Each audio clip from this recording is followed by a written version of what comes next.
probably going to be some sort of rupees, probably like 20 rupees. There's so many of those in the item pool. It wouldn't surprise me to see 20 rupees in Link's house.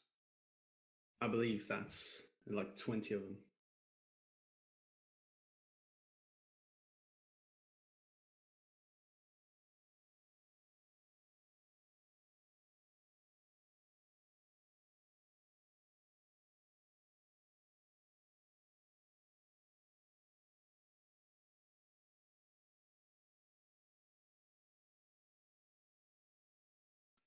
And spare us just a moment here.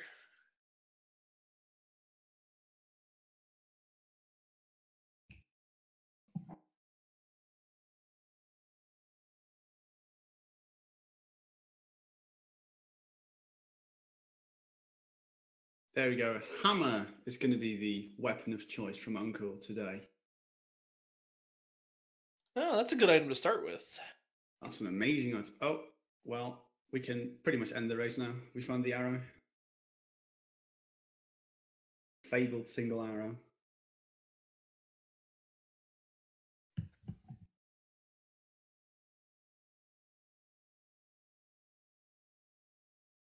Ours looks like Mclagging is going to be the first one to head into the escape sequence to go and save our lovely maiden Zelda from her cell.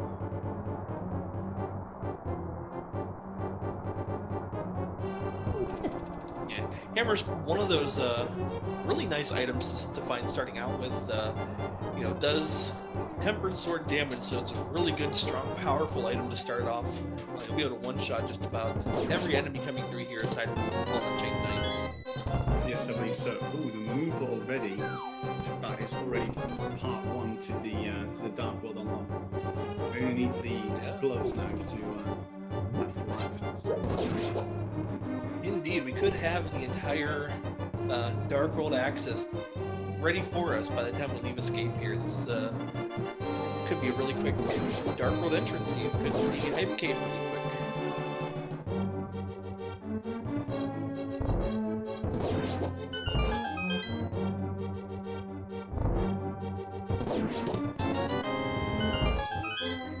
I want to see something like a glove upgrade, like Catfish. That'd be quite the interesting turnaround.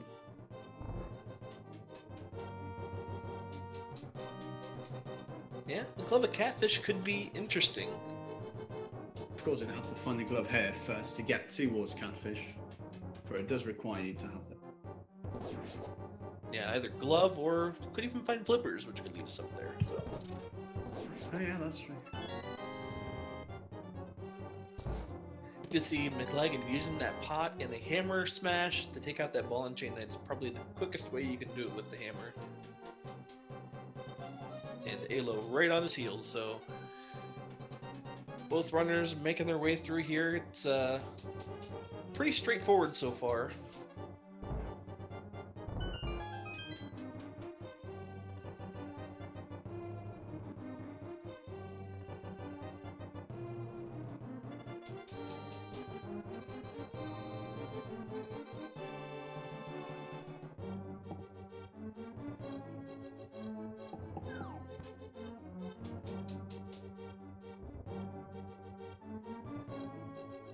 So now another thing that's been changed with this variation of the normal randomizer with the randomized items, they did put some different you know, save and quit points in here.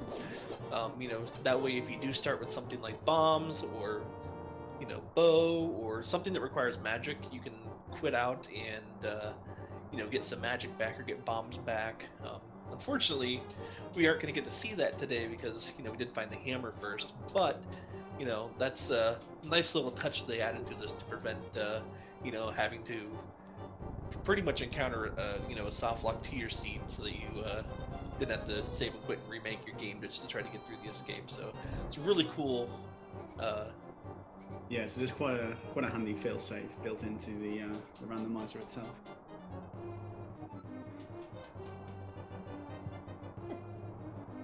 Right, the snake room gets through with little problems. Allo about to head into that as well.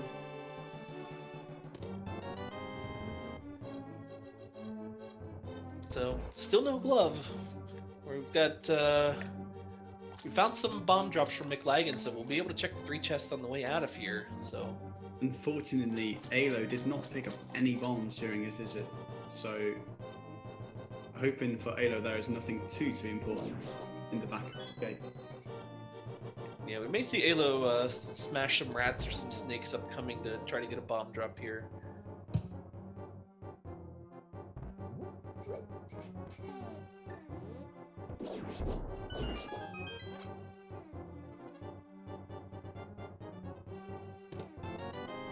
What do we have? A map, 20 quid, and a big 50.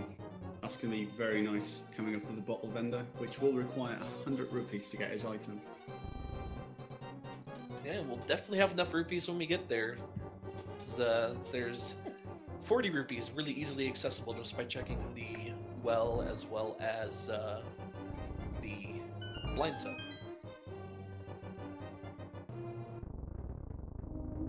Six-minute escape, pretty good. See what's in the sanctuary chest. Even more money. I doubt we'll see any hula hand strats today. Yeah, well, your Zora dream may come true. We're a good portion of the way to that goal.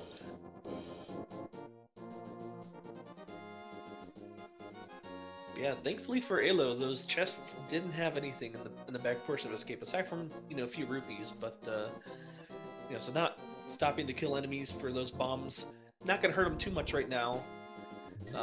Probably go back to check that at some point, which will cost a little bit of time, but not too much. Definitely. We've got blue roots and red roots from the hoarder here. That's really good as well. We'll definitely be getting that Zora money really quick. Yep, and Alo said, I don't want any of that, and just decides to kill the crab.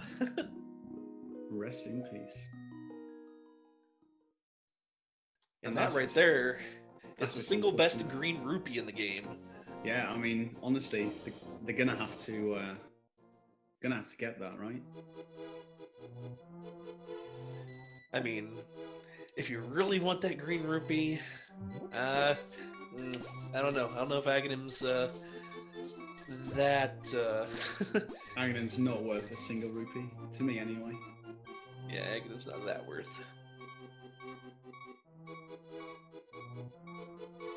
Just 10 arrows at the Lost Woods. And even more money. This is a very rich seed so far. Of course, Mclagging already above the threshold of 500 for Zora.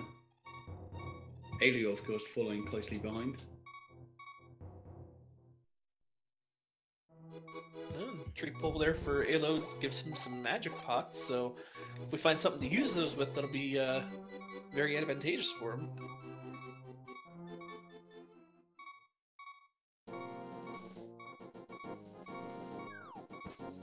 Now, with the amount of rupees that we've seen so far, there's got to be something here in Kakariko.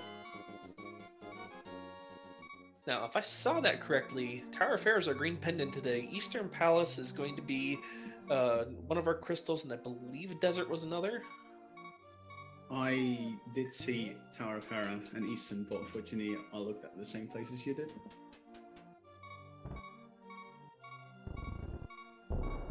Oh, and there's our silver arrows, so no silverless Ganon today, and our first sword. Less than 10 minutes in. Pretty decked already. And of course, Alu, without any bombs, has to forgo this back blinded chest.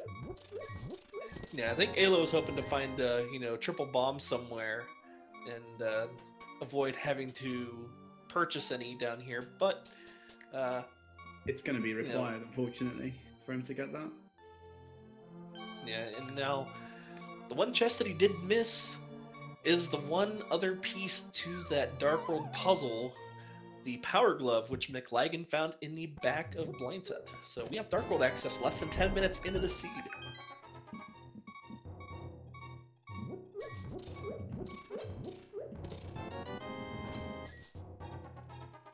An arrow upgrade in the back of the well, and the chicken house, just a piece of house. And Mclagging finding all these rupees today. Yeah, they're going to have no trouble No trouble funding anything for this race.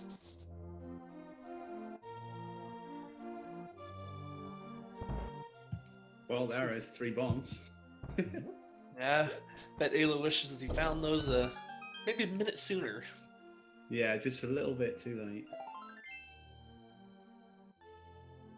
But this race is still only 10 minutes in, and we've already got so much of the tracker, including Dark World access, so nothing to complain here. Yeah, it's been a very nice start to this seed. The game's hasn't been too generous, but it's been generous enough. I mean, I really like seeds like this that kind of allow you to go really anywhere. I mean, you can continue on with your light world, or you can hop immediately into dark world now. To be honest, I don't see either of them doing that with only 3 hearts and green mail, but it is a possibility. Oh, definitely. There's a lot of combinations in terms of routing options that our runners have to choose from right now.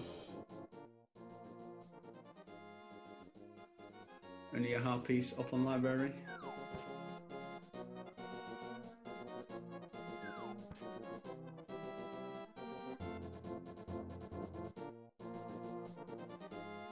And there's the other green rupee in our maze game, so not going to see that. Probably not going to see Aghanim, you know, considering we already have our hammer and Dark World access, so that's a nice, roughly 6-minute time sink that you can avoid. Definitely.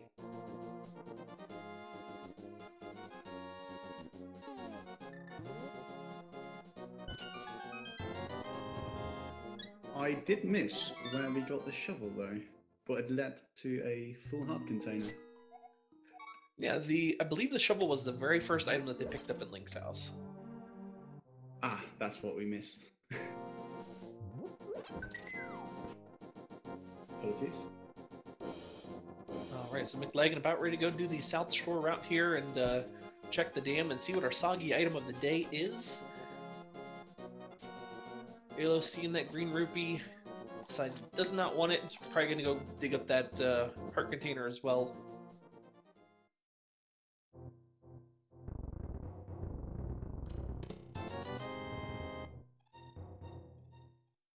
Big 20 in the damn chest.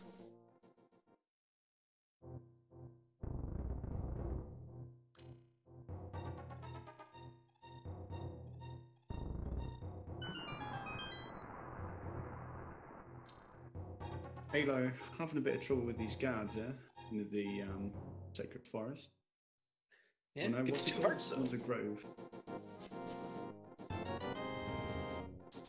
And Mclagging finding even more rupees. That is all the rupees we're going to need for this seed to cover everything from Zora, the Palace of Darkness, all of the mini games. We're good from here on out. Mclagging can just completely skip everything else. Of course, now the question becomes, will you fake flipper? You know, it wouldn't be a bad option. You know, you do have the Moon Pearl, so you can do the water walking and check the Waterfall of Wishing as well. So it wouldn't be a bad option. You're over here anyway. Exactly. The only thing you won't be able to get will be the Zora item, which does require the flipper still. And Mclagging finding the Bugnet and Quake, both inside of the mini Moldarm cave here.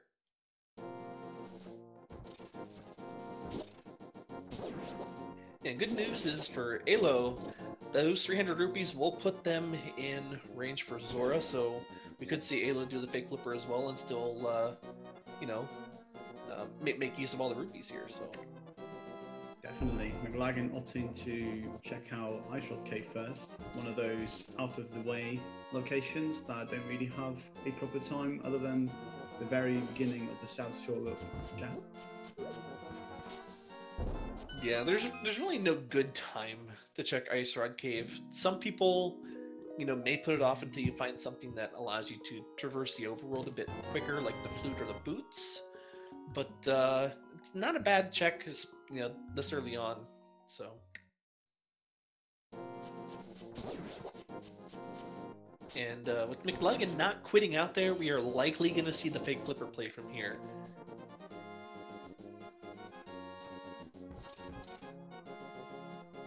Allo picking up their bug net and Quake as well. Looks like they're going to be heading on over toward Ice Rod Cave as well, so...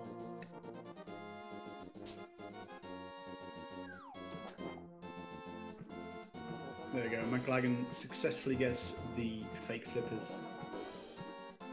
We'll get to see what's over here on the Zora Island. Oh, the Hookshot! That is a very good item on that ledge there. We just got to find the mirror and the flippers now. So, good news is that we know that the mirror and flippers are not going to be behind a hookshot location now. That is true, although it might still be in the Hookshot cave in the very first chest if we find the boots early. Indeed.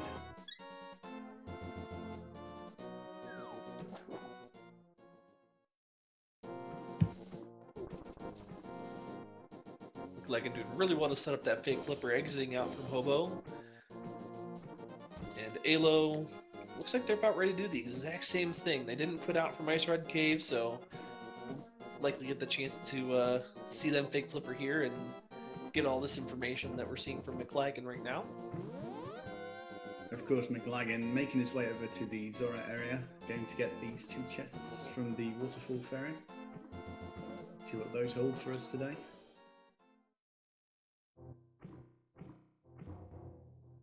And one thing to know, when you are fake flipping, you got to be a little careful that you don't get hit by any of these Zoras spitting these fireballs at you, otherwise it will instantly kill you.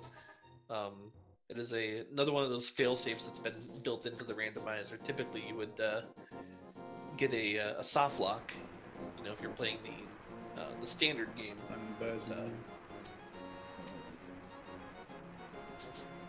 Ooh, and there's Bombos. Oof. So, Mclagging likely going to have to make another trip up here as well as Allo. Neither of them have the flippers to get that, unless Zora gives them the flippers, which is always a possibility. It is where you get it in the standard game as well, so... Yes, of course, charging that 500 rupees today for just a bundle of arrows.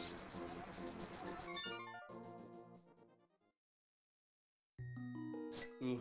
Allo got a little unlucky there, got hit by a fireball. Thankfully, Allo wasn't swimming, so it just knocked him back on the walkway here. So safe and dry. He's no longer in that water walking state, though. And I believe we're going to see our first Dark World entrance before 20-minute mark from Mclagging. Probably going to check out Hype Cave. Yeah, it's not a bad choice. I think at this point the options are Hype Cave or head over to Sahasrahla. And there's our 6 Crystal in Misery Mire, Pendant in Pod, and Turtle Rock.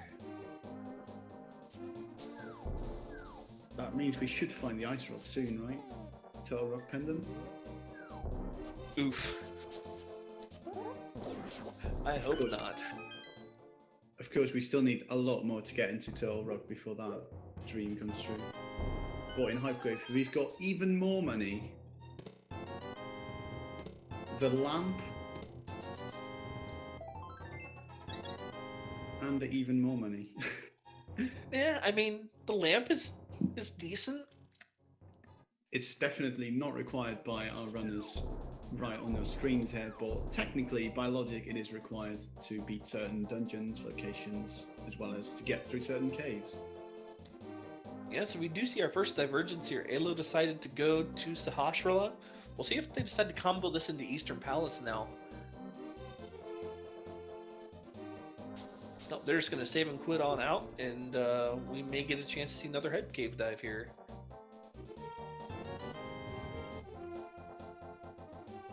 Stumpy giving even more bombs, so this is a seed of bombs and money, so... I love it. Of course, Mclagging's going to make his way down to Alec Baldwin's digging game. How many digs do you reckon we're going to have today before we find the item? I'm thinking 17. Aiming high. I'm going to go for a generous 5.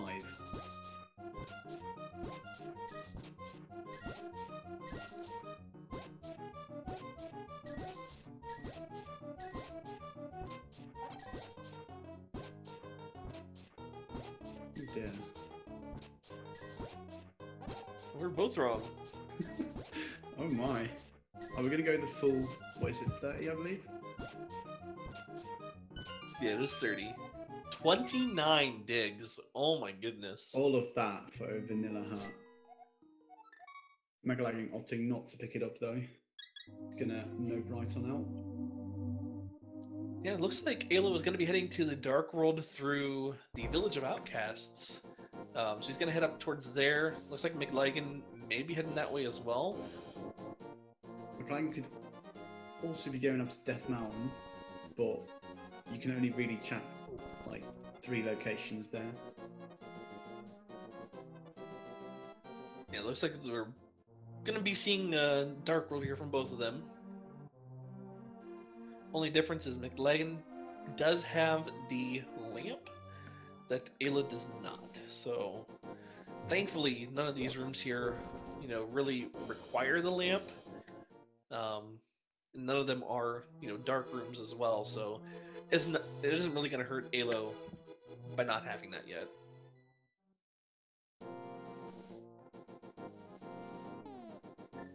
But I do think the biggest thing is that you know, Mclagging does have just a little bit more health, so it may have just a tad bit easier time, you know, getting through this Dark World here. Definitely, and by the looks of things, we see another divergence with Mclagging going up to Skull Woods, while Ayla is going to visit the Village of the Outcasts for all of its items. And once again, we see even more money in that chess game. When is it going to end?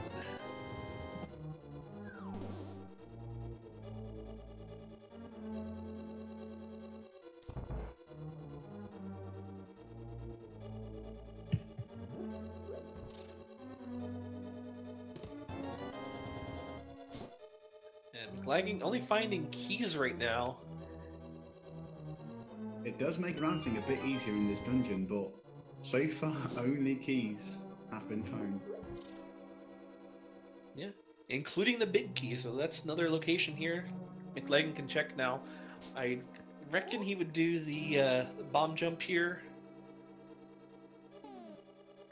Yes, of course, without the boots you will only have a 2 pixel frame to actually get the bomb jump. But he pulls it off successfully, only to find the compass. Don't think he was looking for that.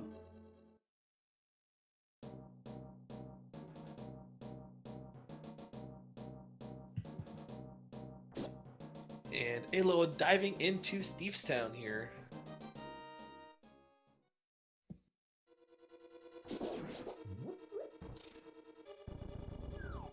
This is the room that Mclagging is in right now. Is probably one of the most annoying rooms in the game, at least for me. I hate this room.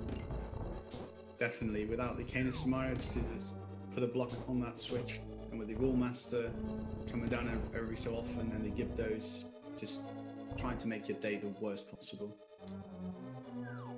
Yeah, we did see Ayla finding those Titan's mitts as well.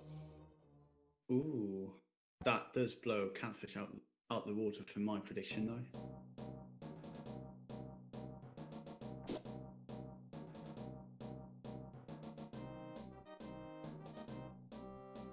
We've got a couple more chests here in the first level of Thieves Town.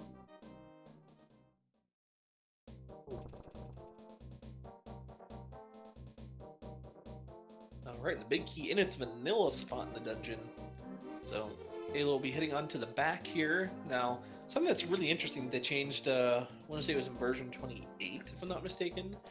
Made it so that the small key to get to the big chest can actually be in that big chest. We may not even see the small key here. Yes, I believe that was new in version 29. Also, on the other end, we found one of the sword upgrades up on Bumper Cave. Well, so that'll be nice. Of course, we would first need to find the cave to actually get through Bumper Cave. Yeah, that's definitely worth going out of your way, especially if you haven't found Tempered Sword by that point. Definitely. The difference that Master Sword and Tempered Sword make is quite substantial compared to Tempered and Gold Sword. Of course, Guild Sword is nice to have, but I doubt that our runners are going to have any trouble. Oh, Alo, unfortunately taking a death in the Hellway. Yeah, that is not an easy room. It can go sour pretty quick, so yes, without the go boot back and give it another try. Or any safeties whatsoever.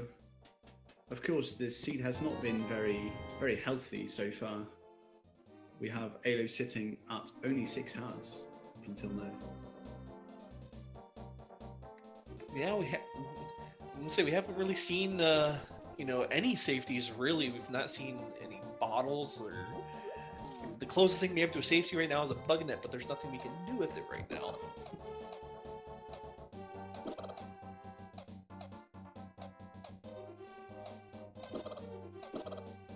Mclagging doing the slow hammer pegs due to the absence of the boots.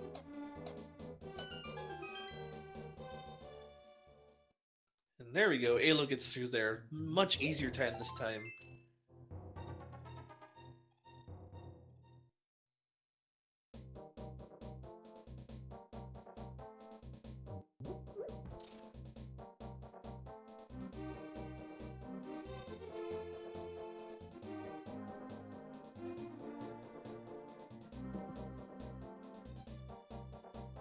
And Mclagging diving right into Thieves Town here.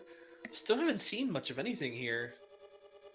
The seed has been very slow with giving our runners items to progress through this game with.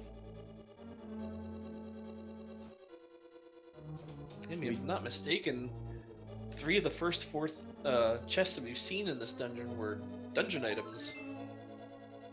Yes, that is correct, I believe. Which means there will be an item in the big chest. Of course, having the hammer, that is not that big of a deal. Ooh, Mclagging, unfortunately getting in the wrong path there, taking a death by the horse head. But we'll be that's getting unfortunate. Back into this. Yeah, it's definitely unfortunate. That horse head spit that beam right at him. Unfortunately, there's really nothing you can do at that point. Yeah, this dungeon is not easy. There are a lot of hard-hitting enemies, and considering we're still on green mail, and just about 6 or 7 hearts for our runners. Yeah, most enemies in here will do like 2 full hearts of damage, so it's definitely a more difficult dungeon. Is, you know, if you are not that, if you aren't careful with you know, preventing damage. And smartly, Alo deciding to kill off all of the enemies to make his maiden rescue as safe as possible.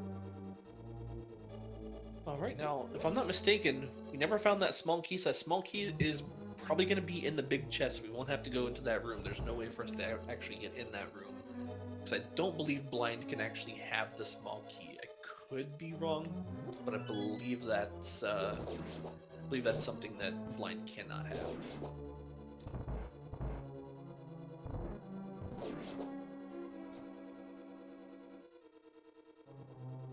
Ooh, Alo unfortunately missing the first 1 cycle of blind here. It's no big deal, but this fight can be completely scripted. If you move yourself in a certain pattern and swing your sword at the correct times and hit blind as soon as she is vulnerable, or he rather. I don't know. I can never get this strat down, so I just end up. Oh no! Alo doing what I usually do. Yeah, that's unfortunate. You know, when you don't get that scripted fight from blind, it's the one fight in the game that can be 100% consistent and scripted. If you don't get that, then it's gonna be a pain when you have to go walk back in there, because blind's gonna be at the very top of the room, so it's gonna be really hard to get any hits while blind's up there. Yes, most runners will then opt to use sword beams or like Cane of Samaria strats for the ranged attacks. And we also unfortunately saw Mclagging taking a game over there. Decided to nope on out and wait until they are a bit healthier. Maybe have blue mail. Yeah, it's not a bad idea. There's still locations open to both these runners, and you know, you never know. You could find that other, you could find a mail upgrade, you could find some more hearts, you know, or something like maybe even the Cane of Samaria or Cane of Myrna that can make blind a much easier fight and that dungeon a bit more safe. So not a bad idea just to quit out and save it for later at this point. Yes, there is so much of the world open to them. Right now we're seeing Alu doing the Frog World Tour, while Mclagging is retracing Alo's steps. And he might even dip into Eastern Palace by the looks of things. Yeah, that looks like the plan, and ooh, unfortunately, Alo take another death here. Yeah, Dark World is no joke, especially when you have low health and, you know, green mail, so definitely not easy to traverse. A lot of the enemies do a full heart of damage, some do even more, so you know, Yes, definitely. Can't fault them for dying here. It's pretty tough.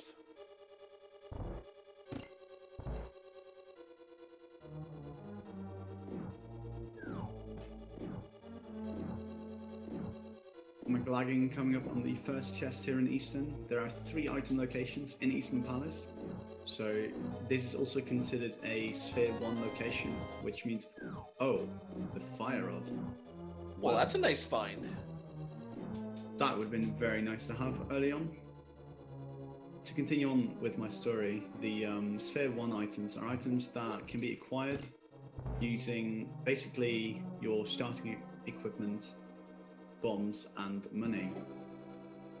And technically all of Eastern Palace, with the exception of the Almost Knights, require no items at all to acquire.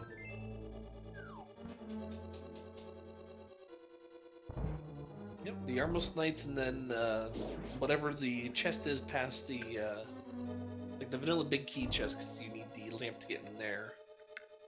Yes, I forgot about that one. But of course, runners having the lamp will not be a problem for them today. Indeed.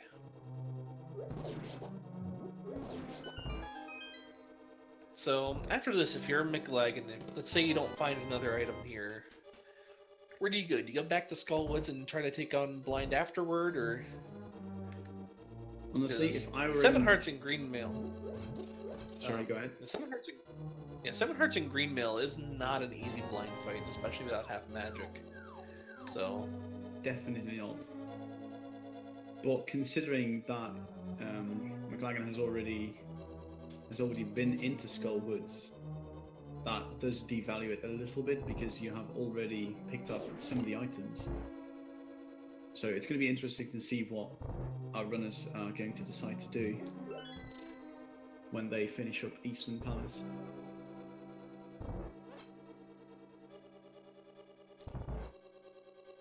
Of course, it's dark room, no problem at all. Man, those Gibdos are sturdy with a fighter sword. They have a massive amount of health.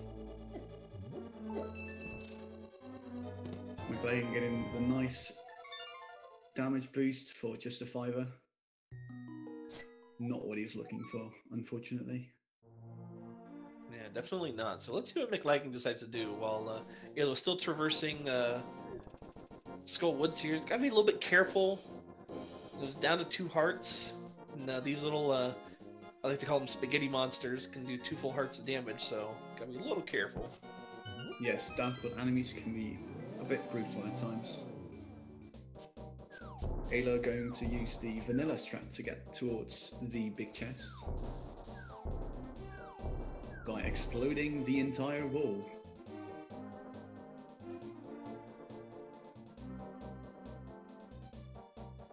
I mean, that's just what the seed needed. I mean, we started out with a ton of bombs and, you know, a ton of rupees, so more explosions is definitely very fitting. Definitely so. We also see Mclagging heading up to the pyramid. Yeah, that's right. We do have access to the pyramid. We can go into pod. There's no guarantee that we'd be able to do much in there. Depends on how the key layout is. We have Catfish available as well, so a lot of value up here, potentially. Definitely so, and with the life counter, Mclagging is going to opt to pick up that piece of heart for another heart slot to be filled, which I don't blame him for at all. Of course, going to make that Catfish loop as well.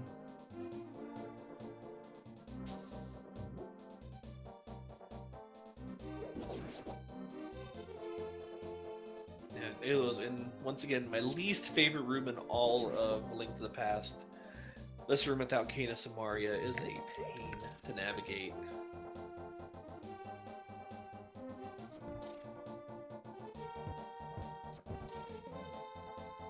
But Ayla does very well in there. That was really well done by them.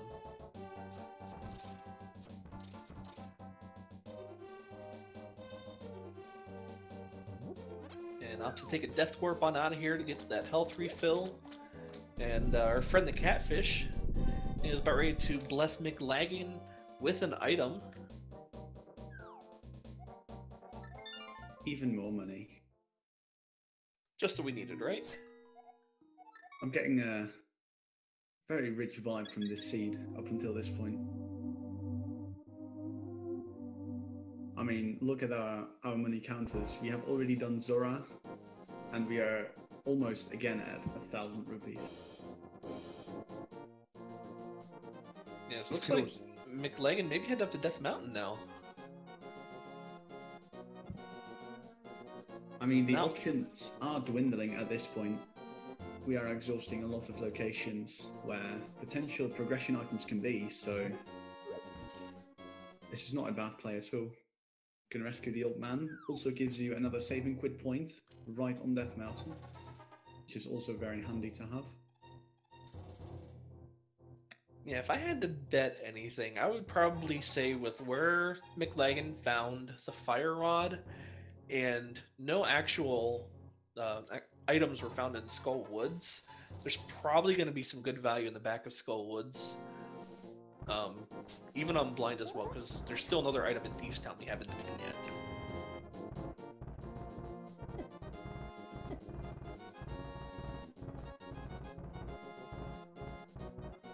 It's dangerous to go alone. Take more bombs, the old man said to Link. And as Maximini points out here in chat, 7 hearts, no half magic, green male, Mothula. That is going to be a very difficult fight if this seed forces these runners into that situation.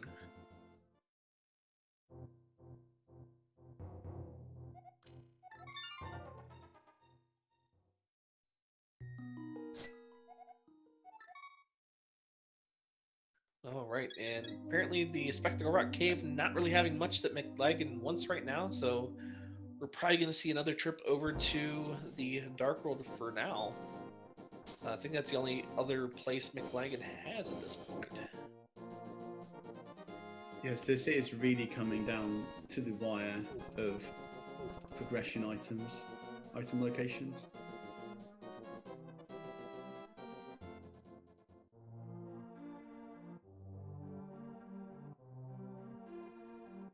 So we do have Alo heading over to the Hammer Pegs, just trying to find something that will help him out here. Maybe some hearts, something. Unfortunately, it's not going to really find anything of help. But will opt to pick up that piece of heart, and I don't blame him. So Mclagging making the play onto Skull Woods with Fire Rod in hand. This is going to be one difficult Mothula fight. So everybody, send Mclagging your energy. Give him the support to take on Mothula with green mail and a fighter sword.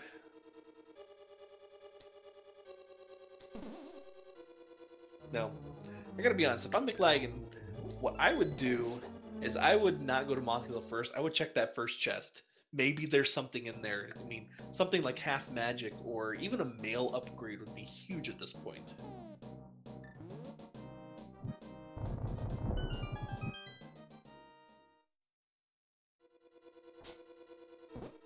Meanwhile, we can say, Alo, taking the purple chest for a walk.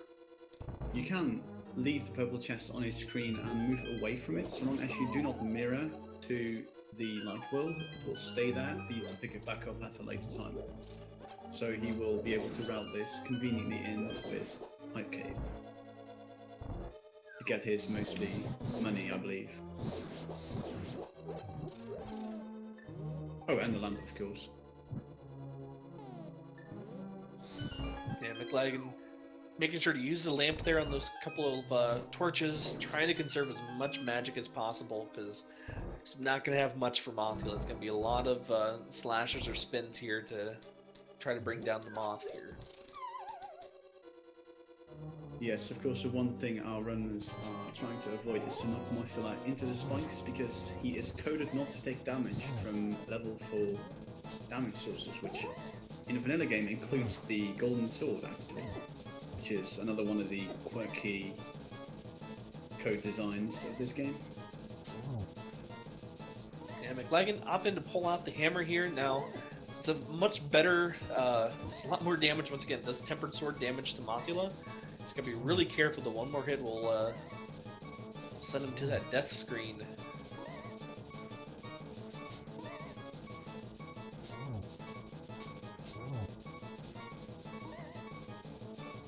Careful, oh god.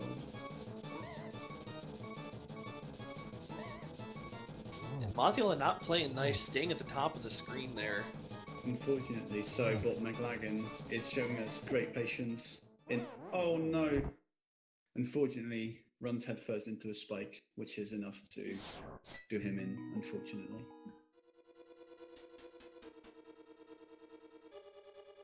Alright, so Mclagging going to go ahead and pick up this chest. Meanwhile, Alo is going to head up Death Mountain. He's going to go save the old man, get that save spot, and check to see what is up on Spectacle Rock as well. And there is our progression. The flute, which will, of course, give us access to the Maya area, which will unlock a whole host of new items and location. Indeed. Now, I kind of, at this point, I'll be honest, I would not blame Mclagging for going out and activating that flute and going to check some other location, like even the Mire area, to see if there's something else there that can help him with Mothula here. Next, we do have those Titan Smiths, so we can get, we can at least check the Mire Shed, see what the medallion requirement for Misery Mire is. And who knows? You could find something else there, like you know, like your mirror, that can open up something else. So, like I said, I wouldn't blame him if he decided to, after this, head on over there. Should Mothula be a pain again? Yes, I do wholeheartedly believe that that will be the next course of action for Mclagging here. While Alo is finishing up his Death Mountain first visit. Of course, only a big 20 and decides to nope on out with that. Yeah, good to note, Mclagging will have a little bit more magic this time around to take on Mothula. Still not going to be an easy fight by any means, but be a lot more manageable. Definitely, Mothula also being more keen to move downwards a bit to get a couple of free hits on them. Yeah, that was a very nice opening pattern from Mothula there. Unfortunately, realizing that he is out of magic has to resort to massive swords, final sword spins. Apologies. Down to half a heart's gonna be careful again. Oof. Unfortunate, takes another death here. Yeah, you know, having a fighter sword and green mail with Mothula is not an easy fight by any means. So, yeah, I do not blame, once again, Mclagging for deciding to nope on out of there again. Definitely not.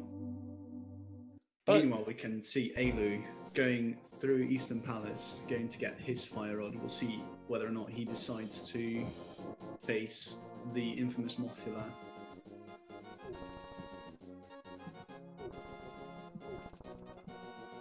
Yep, and there is that fire rod for Alo.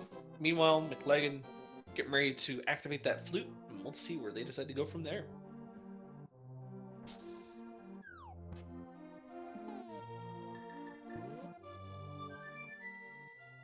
Now, all please rise for the Randomizer National Anthem.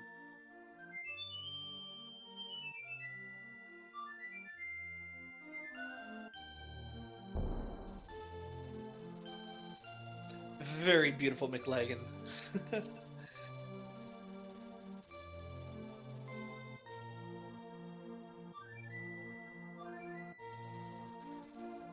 Oh, I also just realized that the runners have been to Agnes Cave as well, so that's another place we could see here. Looks like Mclagging might be going to do that.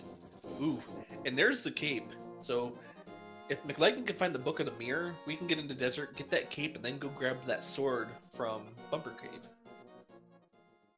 Yes, which will help out our runners a great deal, because it is actually what you at minimum need to beat the game.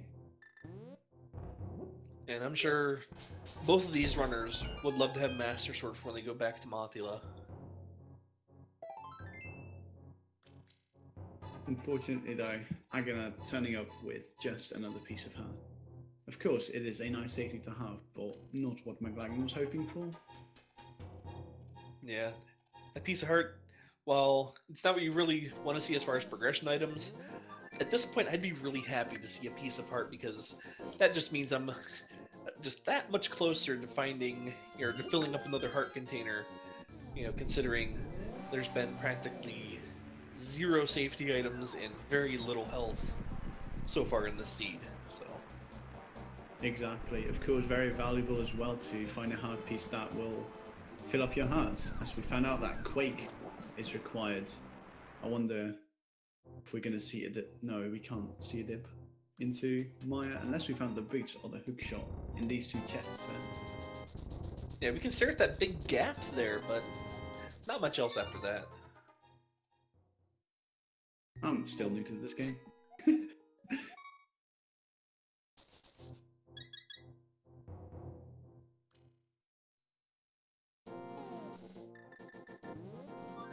And with that, Mclagging, I think the only other options are going to be Mothula and Blind. One of these 2 bosses is going to have our progression, so this is a really rough seed for both these runners today. I mean, both fights are not simple, especially with low health and green mail. Especially considering that Blind is in his default position at the top of the screen, due to the maiden already being rescued, of course, during his first visit to the Gargoyle's lair.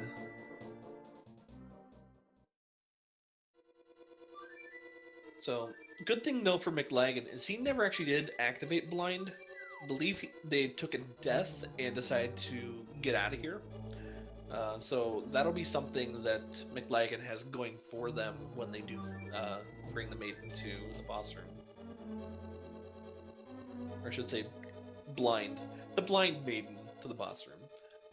The maiden called Blind. Let's just keep it at that. Simple. Names are confusing. Yep, and now Alo is going to be showing us something new now. We're going to be seeing our first dip into Palace of Darkness. It's got to be a little careful though. It's down to 1 heart. Any hit from any one of these enemies will unfortunately show us a death screen. Yes, and with Alu having more than sufficient financial... Oh dear. He takes a death from the spaghetti monster, as you mentioned earlier. Yeah, neither of these runners are catching a break today. I'm sure they'll be happy once the seed is done.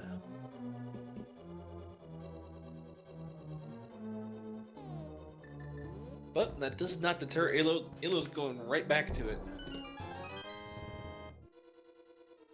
Gotta love the persistence from Alo. Definitely, as well as if you do find the small key in the left chest downstairs, that will unlock a number of extra chests, which Mclagging at the moment is missing out on, which could hold either our progression or some much needed safety items. Yeah, and then on the flip side of that, if that first item, you know, isn't the key or is not the bow, then Alo's going to be funneled back over to Blind and Mothula, which, once again, I don't know how many times I can say this, but it's not easy with Greenmail and Fighter Sword. We have seen how difficult it really can be.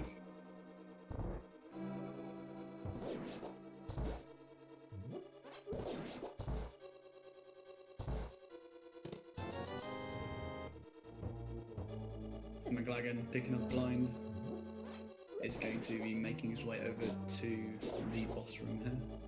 See how his blind fight will go.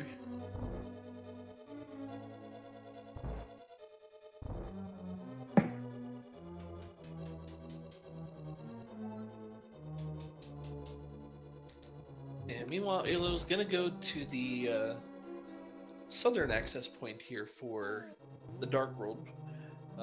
We may see Pyramid possibly, or you could just say, you know, I don't want to face those enemies on the eastern part there by Pod and come in this direction. Yes, I do not blame him, but it looks like he will be doing the Northern Dark World loop from Pyramid to Catfish as well. Mclagging did not get the scripted setup, but did take blind down beautifully, taking only 1 heart of damage, I believe. And that's only gets the arrows. Oh boy. But more importantly, at 51 minutes we get our first crystal.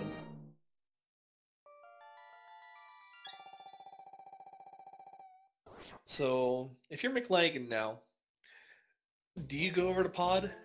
Do you take that risk, or you go back up to Mothula? And I think Mclagging with that whole magic bar is going to go back up to Mothula. With how this seed has been treating our runners, I could only expect the worst. So if I were him, I would also choose to take another stab at Mothula. Because at this point, it is either going to be in Pod or at Mothula.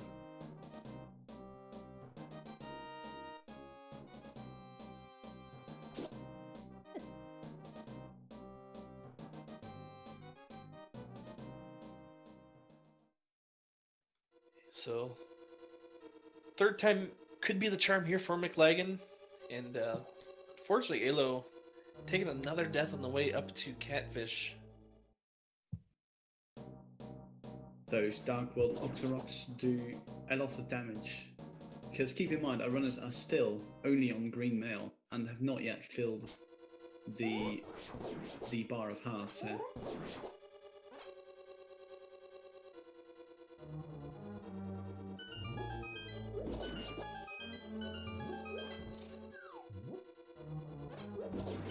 Mclagging gonna make sure they get all of their health refilled here so that they can take a few hits from either the spikes or Mothula themselves. It's gonna opt to use the lamp here. Now it is a little well, I guess it's a little bit less safe, you know, if you're trying to conserve health, because those Gibdos can hurt when they hit you. But it doesn't seem to have too many problems. Only gets hit once. Yes, and for me, honestly, the having of magic far outweighs the having of health in a Mothula fight, because if you can take him down quick enough, you could only get hit like once or twice, depending on how nice Mothula is. But the moment of truth has arrived, as Mclagging goes in for round number 3. Yeah, Mclagging's got to be really careful with his fire rod shots here, trying not to hit Mothula into any of these spikes. I know you touched on it earlier. If Mothula hits the spikes, when you damage Mothula, then Mothula doesn't actually take the damage. So a little bit of patience here will probably go a long way. And there we have it. Mclagging finally taking down the Moth, third time. Works for them, and it is the boots. And the boots! That really got this seed speeding along, if I may say so.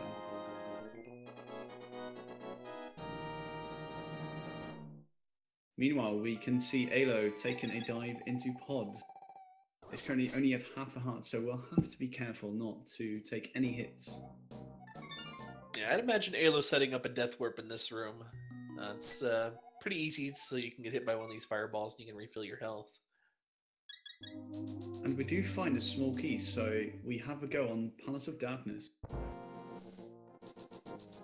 No bow required yet.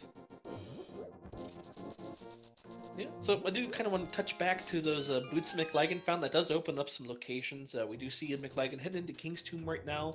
They'll also open up Bonk Rocks. And even though they probably won't want to do it, we can now go into Misery Mire with that Quake Medallion and boots. You can bonk across that gap and have access to 2 more items in there. That is very true. With the way that the seed has been basically just giving them tiny breadcrumbs, I do not blame Megan for following the logic in item locations.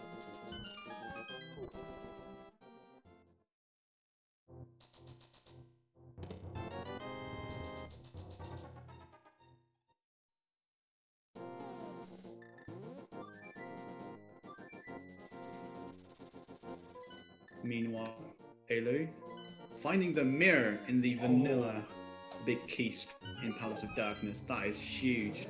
That is huge, indeed, yeah. Yeah, that opens up a handful of locations for Elu to check.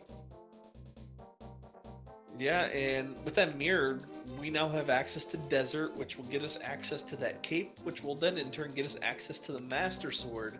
So that is a really huge find right there.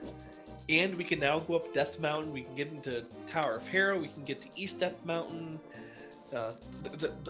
Wow, that mirror, absolutely amazing. That just unlocked this seed, it blew the seed wide open. No holds barred, they can pretty much go anywhere.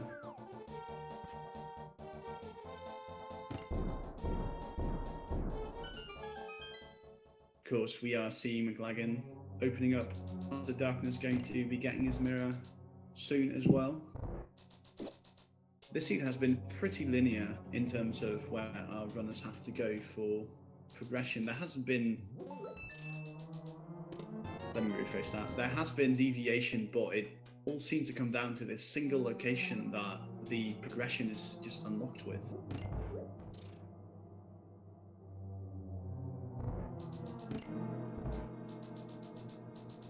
Yeah, and we are now...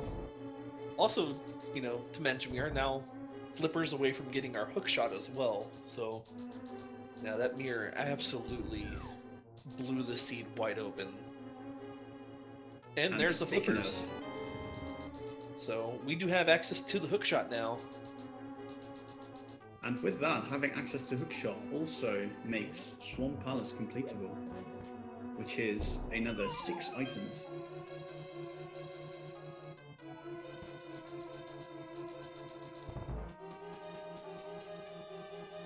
So Pod had all the value of the seed. Oh, Alo getting blocked by the turtles there.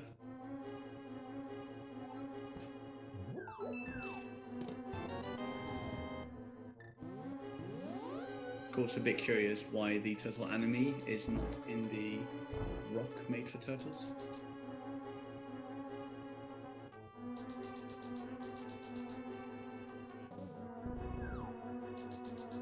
The Dark Mater throwing a look for Alo, but manages to get through, and now only the big chest remains.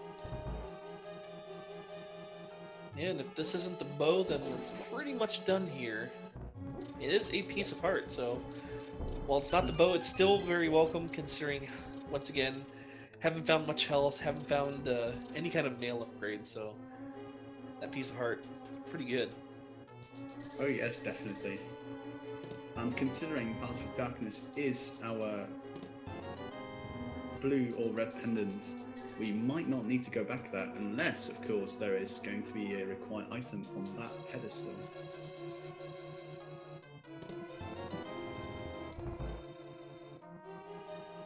So it looks like Alo is going to be heading up to the Tower of Hera area. I would probably I don't know if I'd hop in there with it being a green pendant, but you really never know, considering Palace of Darkness was a pendant dungeon, and it had literally the keys to unlock this seed, so we'll see what Alo decides to do here. Definitely. And also on that note, with the cape being accessible, Spy Cave is also within logic. So it will be interesting to see when our runners will take a dive into that cave.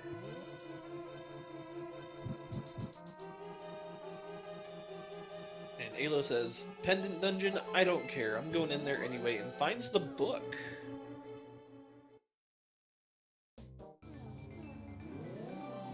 Of course, the book not opening up Desert Palace for us today due to us finding the mirror earlier, but that does allow us access to at least read the pedestals, or the tablets rather. until we get that Master Sword on top of Bumper Cave, of course. Yeah, it looks like Mclagging is going to head straight to go pick up that hookshot. At least they're in the right vicinity to do so.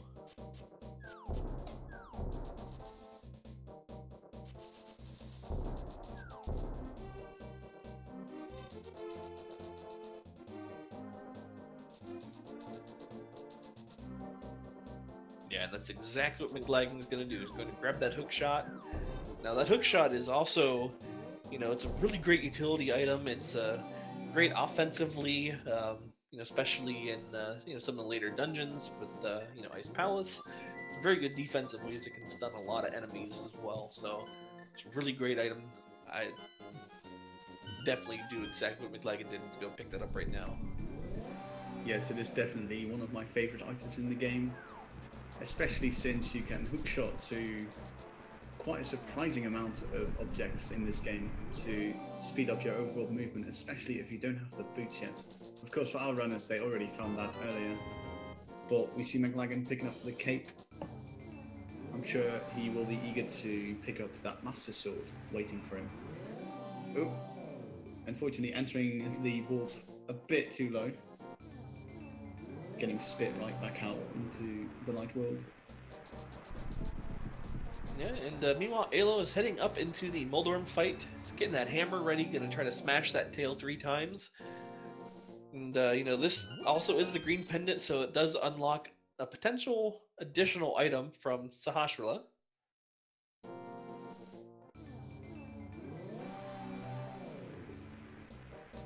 Allo's gonna have to be careful, of course, when you are being pushed up against the edge by our Moldorm friend here.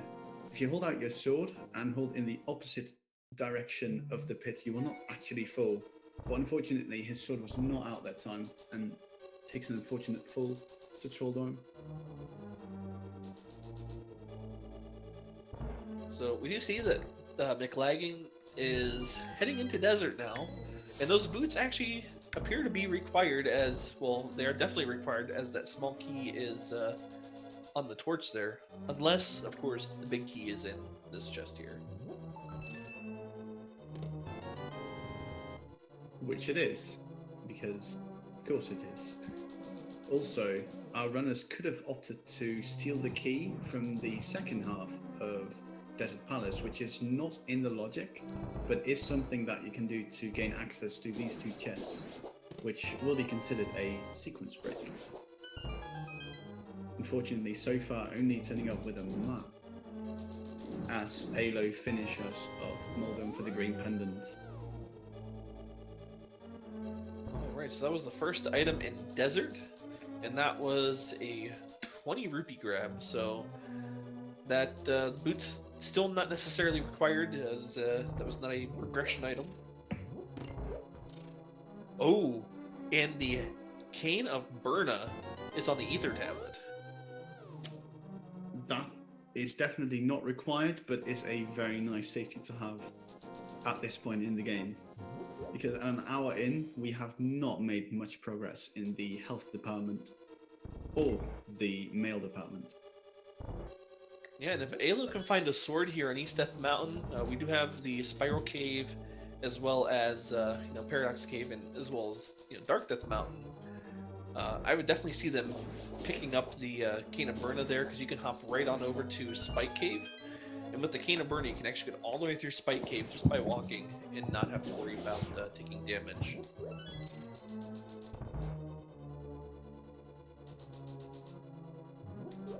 Mclagging making his way towards the Mothula, as Alo is slowly but surely making his way through Spiral Cave. We're going to see if this yields anything of importance.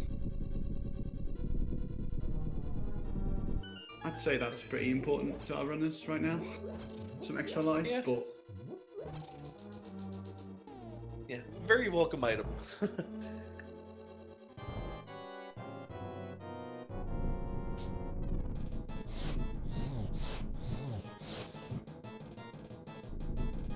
You see Mclagging using the fire rod to take down our good friend Landmolus here. and does very well there. Only to find another heart piece, but does get a refill, which is Yeah, that is Ooh, that is 9 hearts. meanwhile, There's the wow, good find for Alo, bow and a bottle. of course, with that being our first one, that will unlock the price from the Sickid all the way back in Kakariko. But of course, the bow being the massive item here in Paradox Cave. And another bottle, with a Fairy this time, which is also another great safety to have. With that bug net as well, having 2 bottles is really generous. Yeah, this this Paradox Cave was absolutely amazing for Alo, and he's gonna save and quit out. He's not gonna go and check Dark Death Mountain here.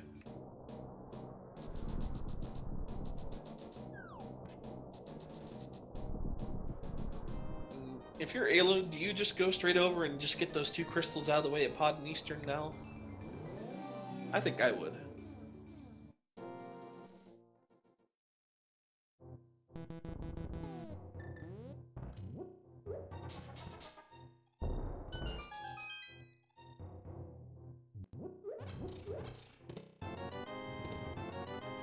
Yes, finishing off Crystal Dungeons is always a good idea to clear your mind and to think properly about where you want to go next. Because, of course, routing is a very big part of a randomizer race, of course. So doing a couple of mundane tasks will allow you to take a few notes to update your own tracker, and as well to make a plan of attack on how to tackle next dungeons. Yeah, and yeah, you know, if trying to see here, there's really not much that can be on our pedestal anymore. It does not look like it can be anything that will gatekeep our runners.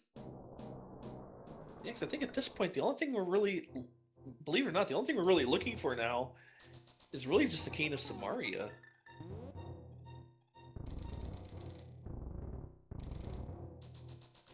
I believe that is all that we still need.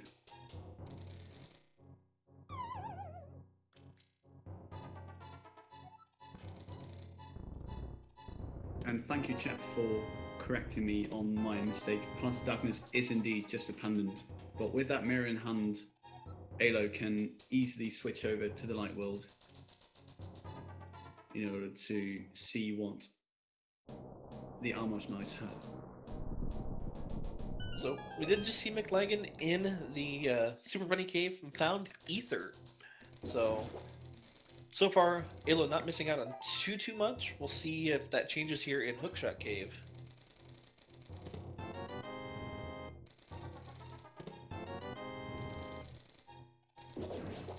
So far, not so much. Yeah, and nothing really in Hookshot Cave, so saving and quitting out for Alo there, you know, definitely did not hurt them. Mclagging didn't really find much of anything aside from that Ether, which, you know, does have its uses. You know, you can use it to clear out some rooms. There's enemies that are, you know, vulnerable to the, you know, to that Ether spell, so... Definitely. So it also allows you to see invisible platforms in Ganon's Tower, which is quite a while away from now, but is something that is very nice to have as well. And of course, it could be required to get into Turtle Rock if... No, apologies. There's nothing that can be in Turtle Rock at the moment that our runners need, I believe. No. Yeah, you're right. But yeah, Mclagging now is gonna go and get that Master Sword, that long-awaited and well-deserved Master Sword.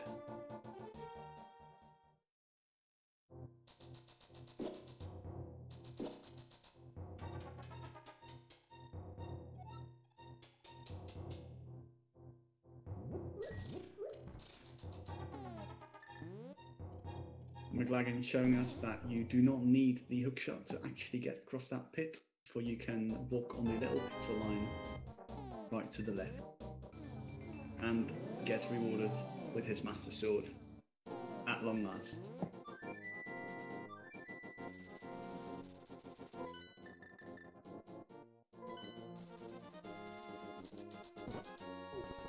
Meanwhile, Alo is going to make the play for Helmsor King, making his way down to the infamous turtle room. Yep, and this should be a pretty easy fight here for Alo. Once you knock off the mask of Helmsor, if you can get that silver arrow right into that green gem in the middle of Helmsor's forehead, that'll instantly kill Helmsor, so shouldn't be too bad from here. Finding those silver arrows back in Blind's Hut, it's definitely paying off right now.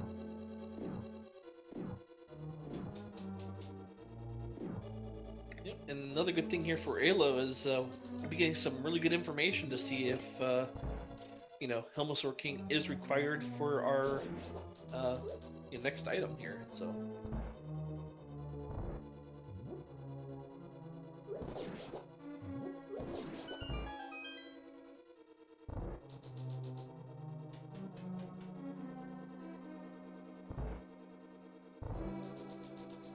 Of course, the hard part of the Helmsor fight is getting the mask off due to the hammer's hitbox being less than optimal. And that was a very good fight there from Alo, and they're going to be picking up their second pendant. So, ooh, it is blue mail. I don't know, I'd welcome that. That is a very welcome reward for beating a pendant dungeon.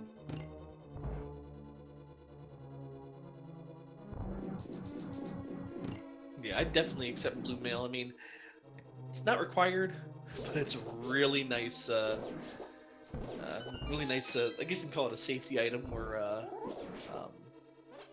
convenient item to have. A good passive upgrade. Alright, we're going to see the turret fight from Mclagging. Of course, 1 silver arrow per Almost Knights, no sweat. Very clean. So that is Mclagging's 3rd crystal now.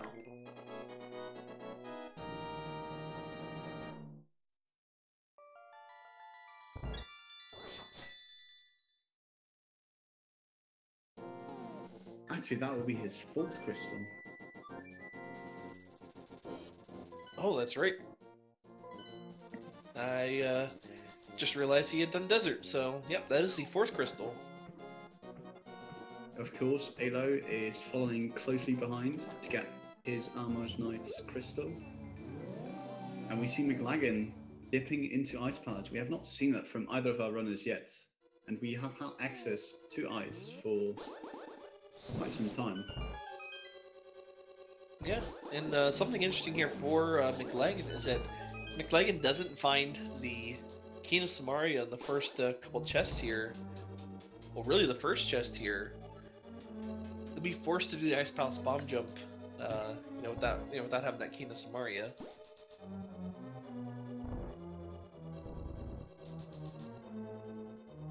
Well, I mean, not necessarily, but unless you want to go around 3 times, I believe. Yeah. If you want to make a fast go at the dungeon, you would need Keen of Samaria. Only getting a small key from the Pengator chest, but decides to push onwards.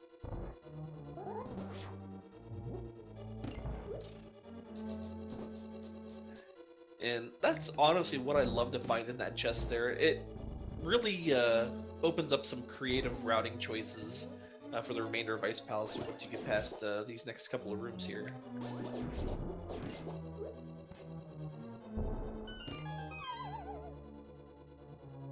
Alright, looks like Mclagging is prepping for that bomb jump. We didn't see him get that crystal switch there. So, setting up for that here very shortly within the next probably 10-15 seconds.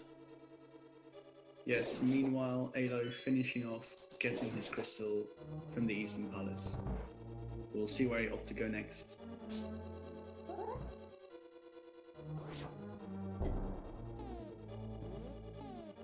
Very well done from Mclagging. First try bomb jump.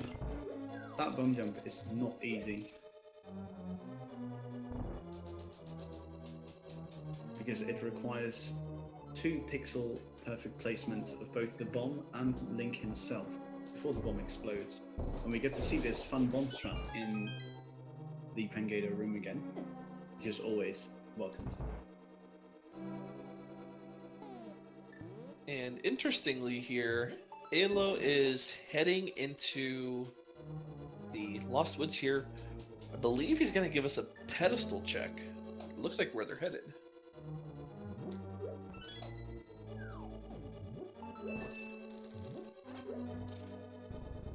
Good to be careful for the thief.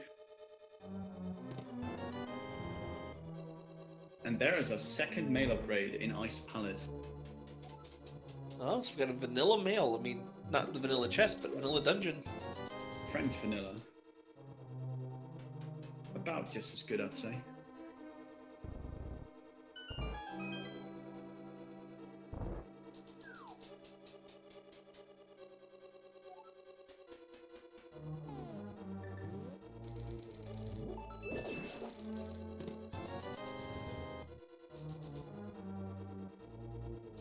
Here we see Allo taking another dip into the Dark World, going to take a stab at Mothula again and possibly blind afterwards.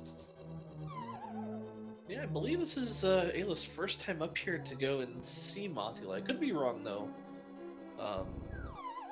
But we'll definitely have a bit easier of a time. I mean, Fighter Sword is still kind of meh, for lack of a better word. But, you know, having that blue mail is going to be a little bit better than what Mclagging had as far as, you know, safety. Plus, I believe Allo still has the fairy as well, so should be a bit safer of a fight here. Oh, definitely. Mclagging starting his cold staff fight, gets them into the corner. They fortunately get away from the corner. And will be using Master Sword spins to finish this fight. Has to be careful of the falling ice as well as Cold Stare Hoax, because even with Blue Mail they do a ton of damage. Cold Stare hits like a truck.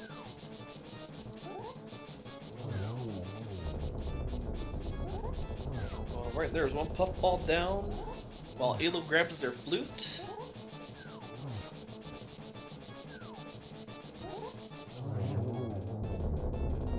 And with the very well done, finish it off.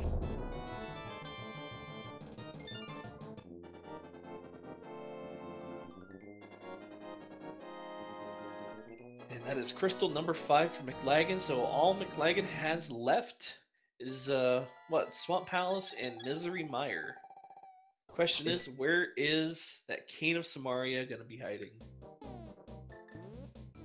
If I were Mclagging, I would honestly just dip into Swamp Palace due to the sheer amount of unique item locations present in that dungeon at 6, I believe. It is the biggest item pool of any dungeon. Yeah, I believe that's where Mclagging's headed. He's hopping into the portal here to hit the Dark World, and we get to see Swamp Palace here.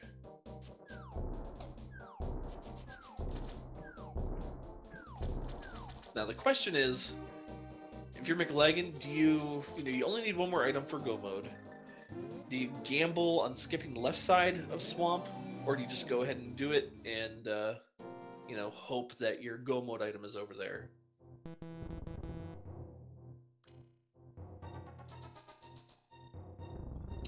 I think that I would still go to the left side because it is only one item I'm looking for. So if it is on the left side, then that's your go mode. Otherwise, Mclagging might still full clear Misery Mire, with the exception of Vitreous. So I do believe that full clearing Swamp is the better option. Of course, in Randomizer there, I know no right or wrong choices. Some choices are just better than others. So meanwhile, Alo is in the Mothula fight. I've already seen them, unfortunately, get a fairy revival here, so Mothula is not being nice and just hugging that top wall here. I believe 1 or 2 more hits should get Alo the win here.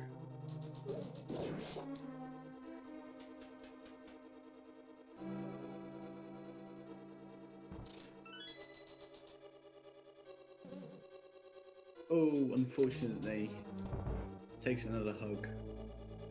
And with his fairy lifeline being gone, he unfortunately does not get a third chance and decides to head on out.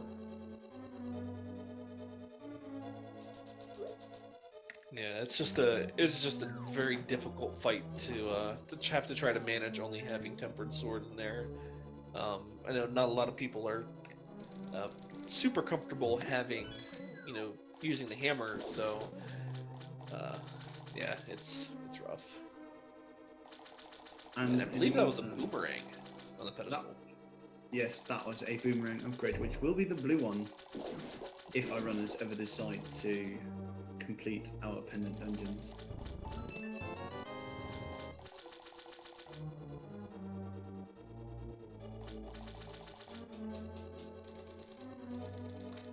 And looks like Mclagging is going to take the gamble. It's going to skip that left side. This is one of the more common gambles to make. Skipping that left side when you only need 1 more item for go mode. It's a pretty safe gamble to make. I mean, I've seen multiple times where Kane of Samari has even been in its vanilla dungeon in Misery Mire, so you're gonna be heading over there anyway. Not a bad gamble to make.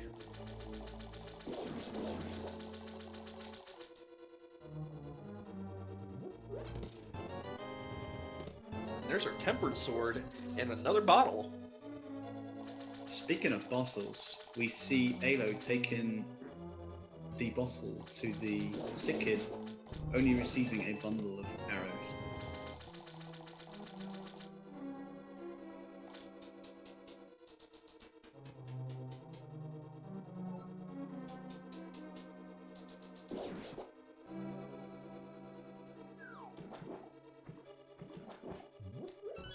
And Alo is heading on over to the desert area. Is going to find that Cape is on the ledge there, and we'll get to see what's an egg in this cave. I did believe Mclagging already checked this. I think it was just a piece of heart, if I'm not mistaken. It was either a piece of heart or a heart container. I believe it was a piece of heart, but it gave Mclagging a full heart, if I recall. Meanwhile, though, we can see Mclagging taking on Argus, going for tempered spins, and 2 is all he needs to take down the squid. Is it a squid? I always thought it was a squid when I was younger. It looks like a squid. We can call it a squid.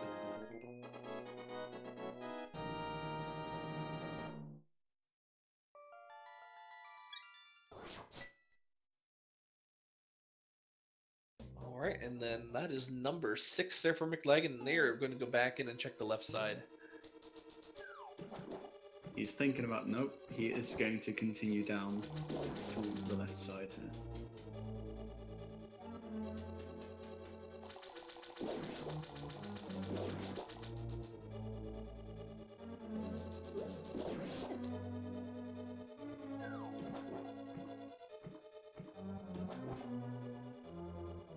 And we do see Alo hitting into the mire shed here. Gonna grab these 2 items.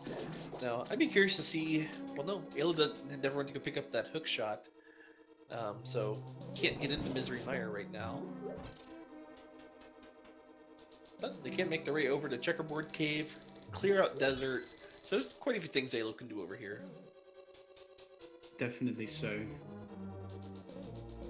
Also, Alo has also yet to pick up the boots, which is something that I just noticed as well. Thankfully for Alo, the boots don't actually lead to any required progression.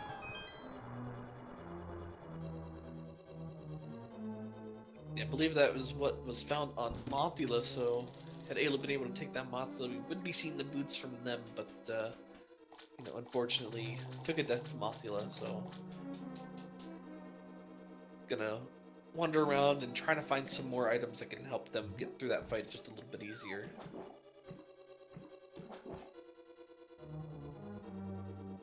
Oop, mirroring in the wrong spot there, ending up inside of the wall, unfortunately.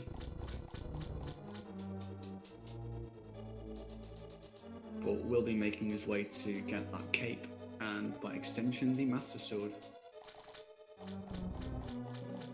Now, I don't know if I've seen Ayla go and check the Bumper Cave ledge, so they may not know that the Master Sword is, you know, is up there yet. I do not believe he has, no. Good point.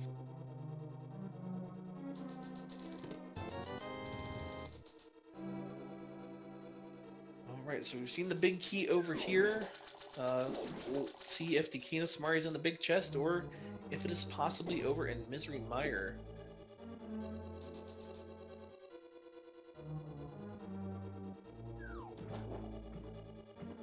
Another thing I just realized is, you know, we do have access to the tablets as well. Mclagging would need to go into, I believe it was Tower of Hera, which had the book, to get that that access. Yes, I believe it was in the first. And the Canis Sumaria is in the Swan Big Chest. Ladies and gentlemen, we have Go Mode for Mclagging. Go Mode indeed. So Mclagging only has to finish off Misery Mire and then be on our way to Ganon's Tower. So, no book needed, no Tower of Hera needed. Mclagging is well on their way to wrapping up this seed here. Give Alo in Desert Palace. Going to be fighting off against these lovely trio of caterpillars here very shortly.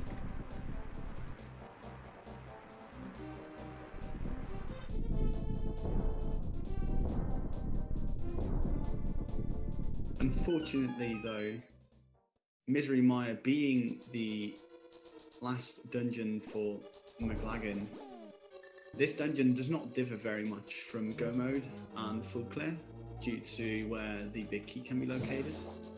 Ultimately, it would be on the bridge straight ahead, but as we have seen this seed, it is not all too friendly.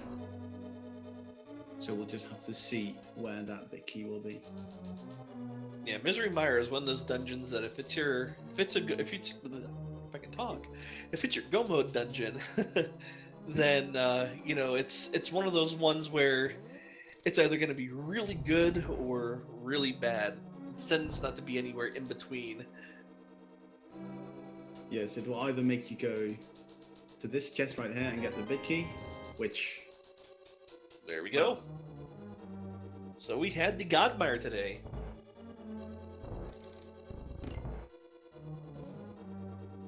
So this is going to be a really quick dungeon for Mclagging. We've even got silver arrows to pop those vitreous eyeballs. So this will be a pretty quick finish up to this dungeon, and we'll be into Ganon's Tower, and yeah, great seed so far. Well, after anyway. Pod, it's been a great seed. Yes, once the world finally opened up to our runners, they really went completely crazy and found all the good items. These runners are giving you an excellent display, both of their skill and of this wonderful game. Yeah, because if you think about it, you know, if you take Mclagging, for example, I believe they got into Palace of Darkness maybe around, what, the 55 minutes, maybe an hour mark, and since then it's just been, you know, foot on the gas, hitting these locations, getting these items, and cleaning up this seed. It's been really a work of art from them.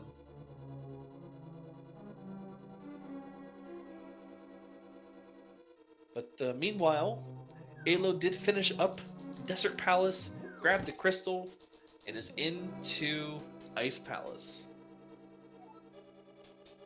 So Alo will be able to find the red mail here. This is also going to be a really difficult dungeon, only having that fighter sword against Cold Stare. Definitely, I would not be surprised to see Fire Rod and Hammer Strength for Cold Stare. As Mclagging enters into Vitreous.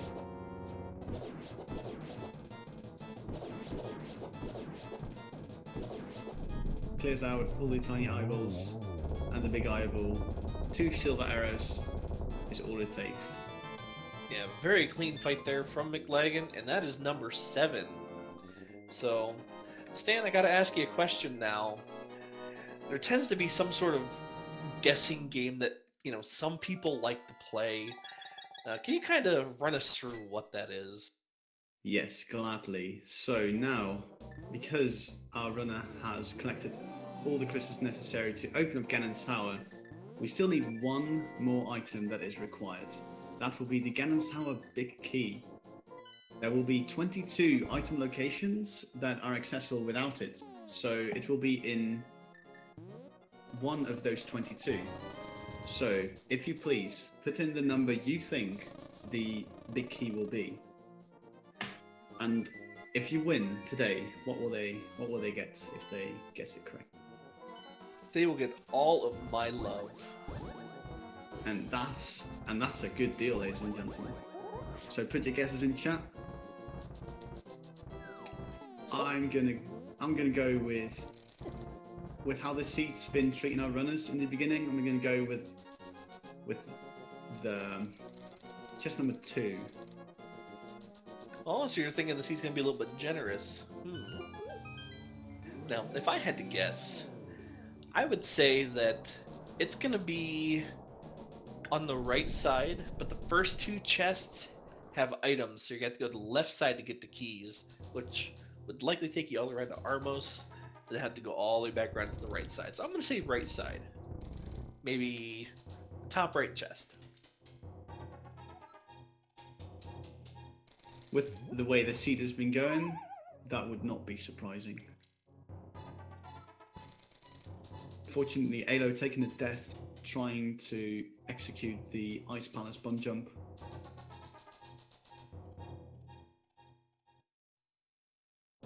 Yep, and decides to head on out of there for now. So he will be seeing what is on the Lakili Island. Sees it is the Hookshot. So Alo does have access to that Hookshot now with the mirror and the flippers. So we'll see. We'll see if Alo decides to go and grab that item once they're done here at Hobo.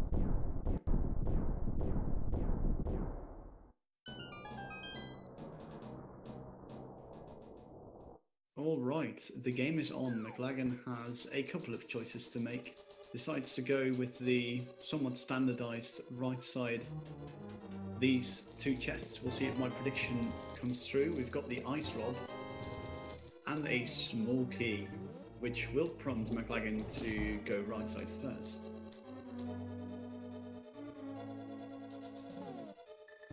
So if it's still in that upper right hand chest, do I win? Sure. Alright.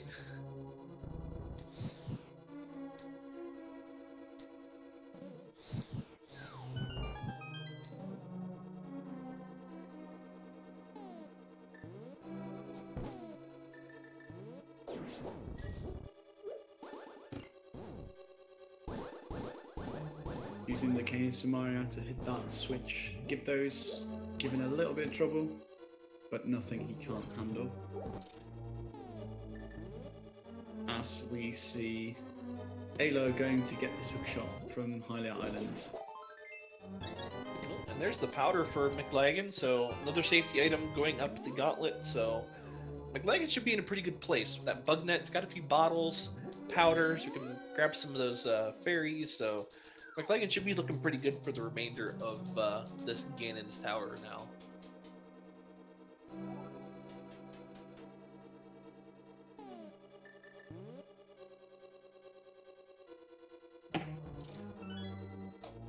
Another good thing, there was a shield on that torch, so Bob actually gets to live today. I wonder if we'll get a chance to see Bob today. What do you think? At this point, might as well go all the way. And there's our 4th bottle. And Ganon has been hoarding all of the hard containers, it seems.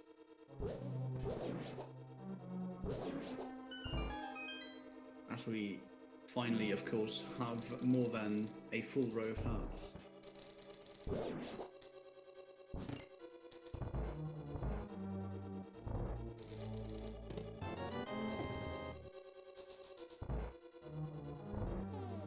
Alright, Alo. Burrito. That was vanilla, I believe. Wasn't it? I believe so. It always makes me wonder, like, wait, was that really vanilla? Is this even randomized? See, I just remember where all the key items are, like the big key and all that stuff. But I have a hard time remembering where the maps and compasses are.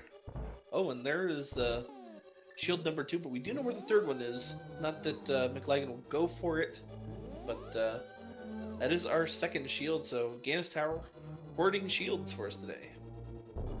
Definitely so, and the red shield is also very nice to have because it can block the fireballs.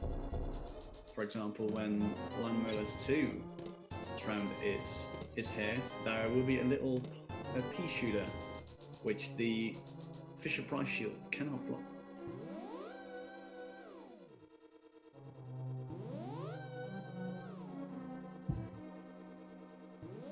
So we are 17 locations in and still no big key.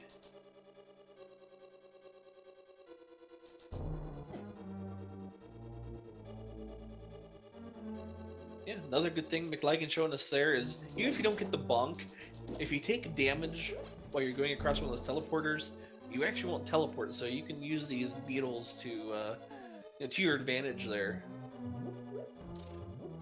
Oh, and say hi to Bob, everyone. And he's gone. And bye, Bob.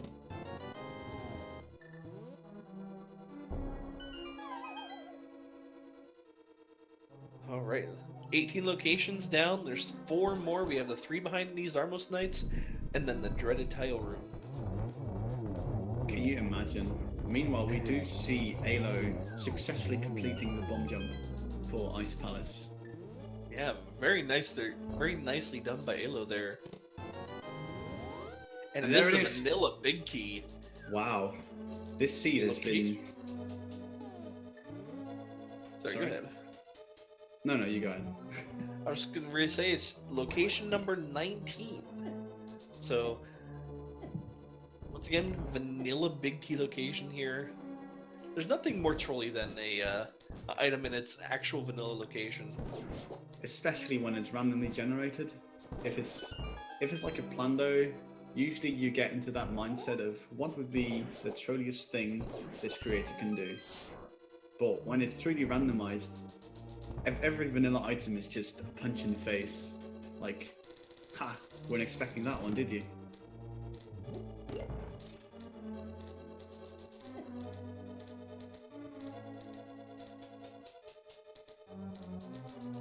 Yep, so with that, looks like Alo is likely going to be heading on over to Cold Stare after this chest. It should be their 3rd item in here. And Mclagging takes a little bit of damage there, but thankfully when you do take damage and fall off, you can actually dash straight through all those the cannonballs there, and Yes. get through it really nice and cleanly. So The ice range will be just long enough in order for you to make it all the way through.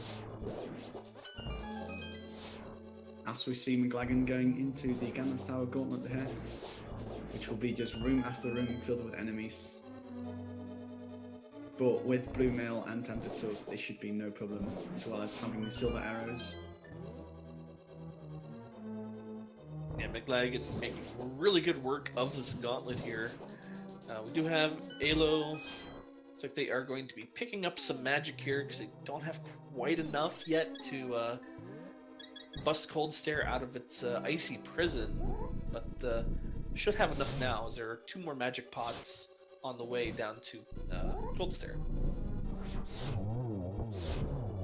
Yes, if you do not have bombos, it is required to have a full magic bar in order to get Cold Stare out of its shell, unless you have sword beams, in which you can form a little glitch to duplicate the fire rod shots so that it only takes half the amount required.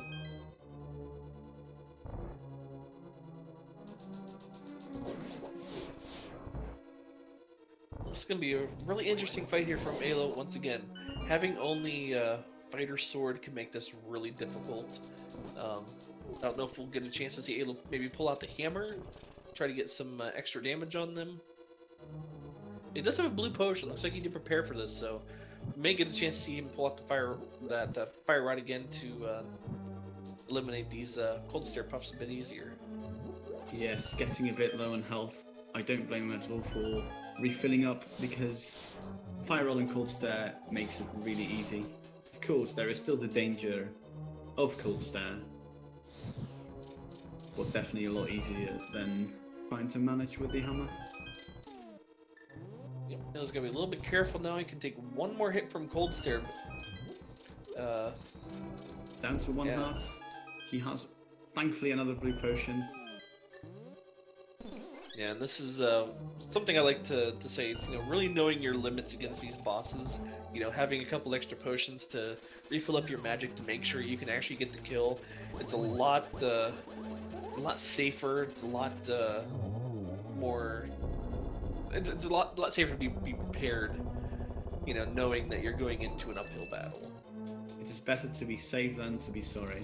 Meanwhile, we can see Mclagging completing the Ganon-style gauntlet with the second Moldorm. It's gonna head up tower here to fight Aghanim for the first time, and we'll be getting on to the Ganon fights shortly.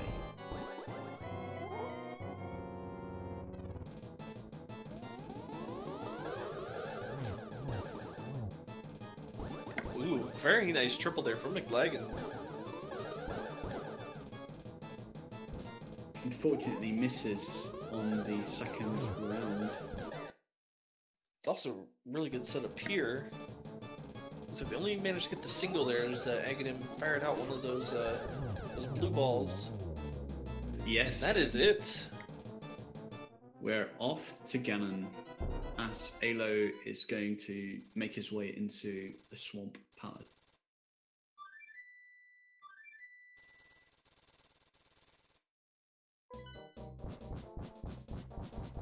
Yeah, I really like what Alo's doing here. I mean, they're going to get their Master Sword here in Swamp.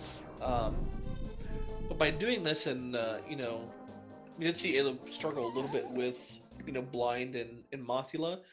This will really set Alo up for a much better Mothula fight and a much better Blind fight, having, potential sword beams for Blind and having a stronger sword and whatnot for Mothula. So I really like that Alo's just kind of putting those off until they're comfortable with those fights. Yes, it's definitely a better idea to wait with certain aspects of the game, rather than needlessly throwing yourself at it again and again. Alright, now Mclagging is into phase 2 of the Ganon fight. We'll be entering in phase 3. It's gotta be a little bit careful here, down to 3 hearts, but dodges those bats very nicely.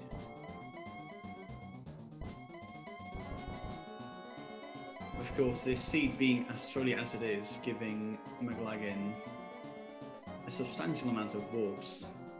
Ganon, stop. There we go. Oh dear.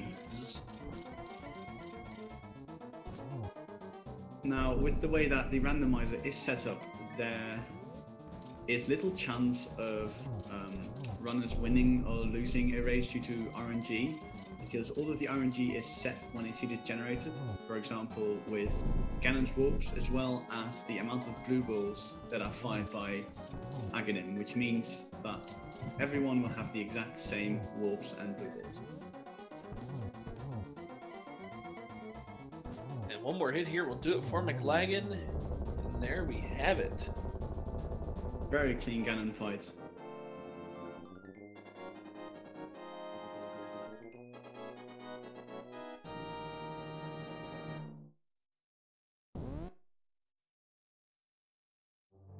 And there we go. Mclagging finishes with an official time of 1 hour, 44 minutes, and 46 seconds. And bear with us here just a minute. We're going to see if Mclagging wants to join us for an interview. Meanwhile, we do have Alo inside a swamp. Looks like they're taking the exact same route that Mclagging did. It's going to skip the left side. Oh, forgot to grab the key over here.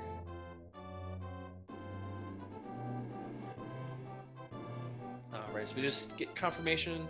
Mclagging will be joining us, so bear with us one moment while we get all this set up. And, once again, Alo heading in through swamp, taking the exact same route that Mclagging did, interestingly. Yes, for going the left side of swamp, as you mentioned, is one of the safer bets to do. Because Alo is still looking for that Canis Samaria to finish off Misery Maya.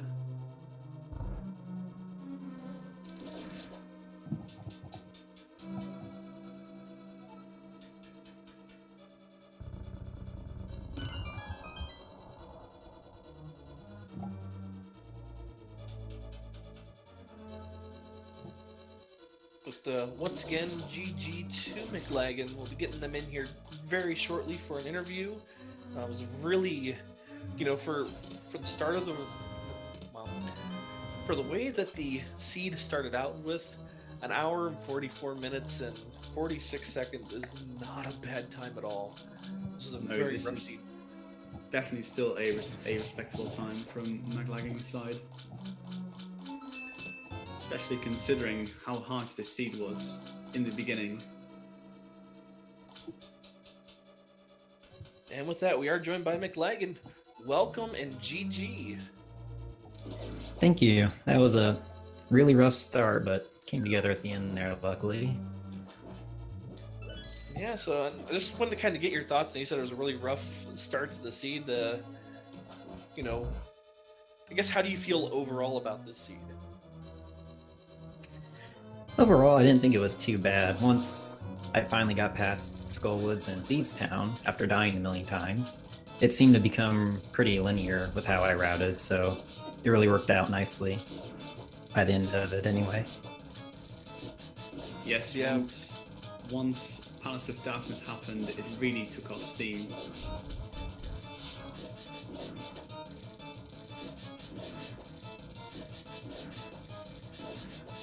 Yeah, I'm gonna say both you and Alo did struggle a little bit in, both Skullwoods and I believe Alo died once to Blind. Still has yet to go back to finish those yet, but it seemed like both of those were giving you guys a little bit of trouble early on. Yeah, with just Spider Sword, most of that first beginning. First, we could see where Master Sword was, but you couldn't get it. So it did not make either of those dungeons very easy at all. And only like 6 to 8 hearts throughout that too wasn't great. Yeah, I think by the time that you had got in there, you had Green Mail, Fighter Sword, 6 hearts, and yeah, that's definitely not an easy fight at all.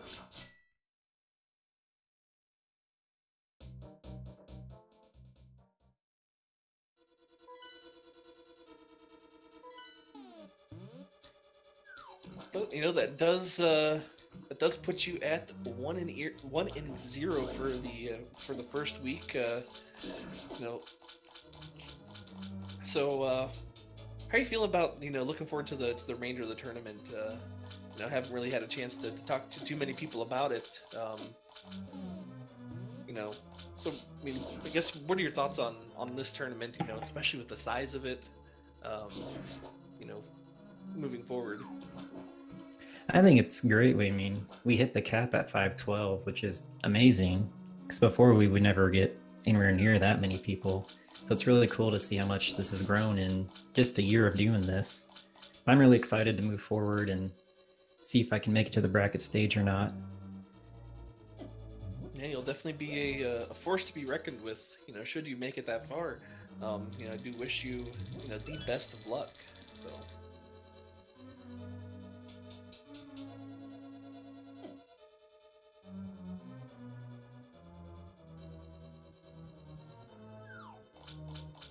And also, I do want to ask: is there anything else you'd like to add on here before we continue on commentating Alo's race here? Not too much, but thanks for everything, guys. Thanks for commentating and or whoever our tracker was. Thank you. It's really cool to see all this come together. And thank you for racing today. Without the racers, this tournament wouldn't happen. So, thank you for being here and doing what you do and putting on a very entertaining and a fantastic show today.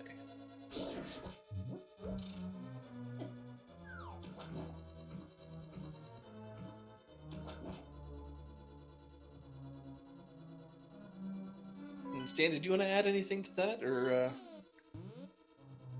No, that does cover about everything. A great display again of your skill, Mclagging. Again, GG's, and thank you for participating in the tournament. Great race. Thanks, guys. Thanks for everything you guys did today. Alright, so with that, Alo is about ready to drop down and pick up their big key, which we know will lead to that Cane of Samaria.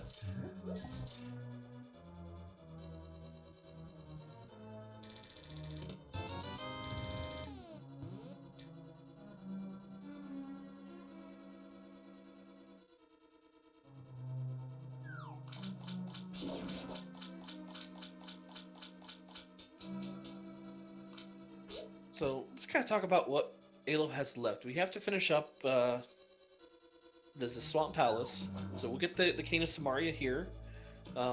Having that Master Sword will definitely make Mothula and Thieves sound a little bit easier. Having sword beams, even the Cane of Samaria will make it a bit easier. Even the blind fight. Just have both of those bosses to finish up and. Misery Mire, so...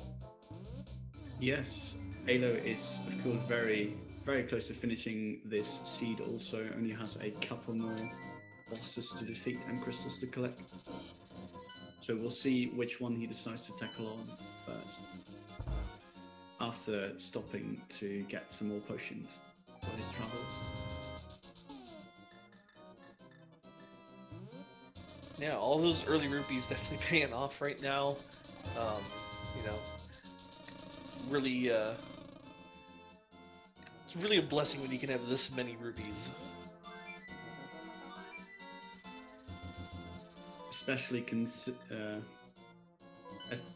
considering what has happened during this seed alone. Yep, and one thing to note, although Alo does have 3 crystals yet to collect, these crystals should go pretty quick. We know where the big key is here in Misery Mire, and then all Alo has to do is just literally walk right to both of those bosses, and we'll be there. So it should be a pretty quick wrap up to the seed, and unfortunately, it's gonna get hit by that murdered Actyl. Unfortunately, it was not ether, so the bird didn't actually get frozen. Yep, no memeing today.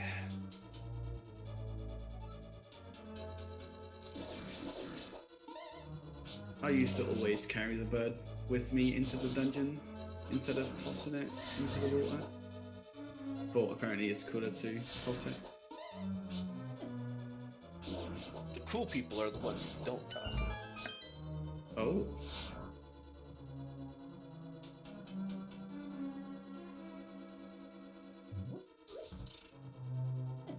That's the only way I can rationalize myself being cool. I mean, come on.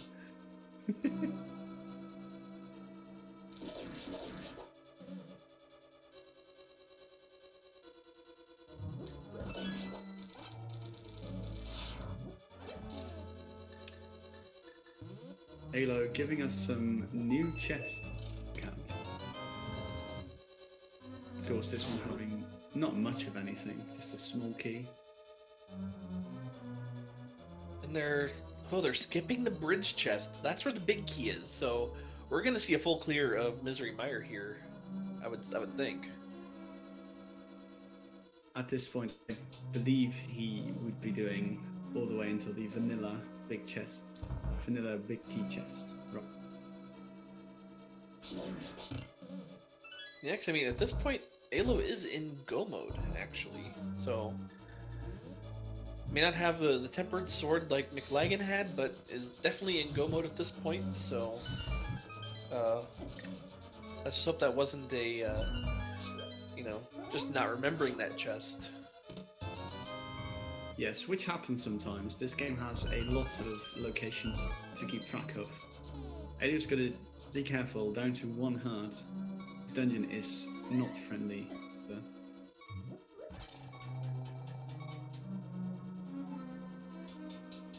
Yeah, this room here, these 2 torch rooms can really sneak up on you. There's wizrobes that can appear, so you gotta be a little bit careful in here not to get hit by one once this long cutscene happens. This cutscene is so long that the torches will actually go out again before the cutscene is done,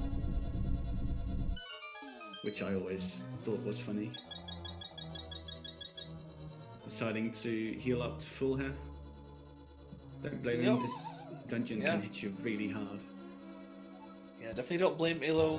Once again, now having those safeties, you know, it's definitely nice to be able to use them and you know, keep yourself safe and alive during the these more difficult dungeons.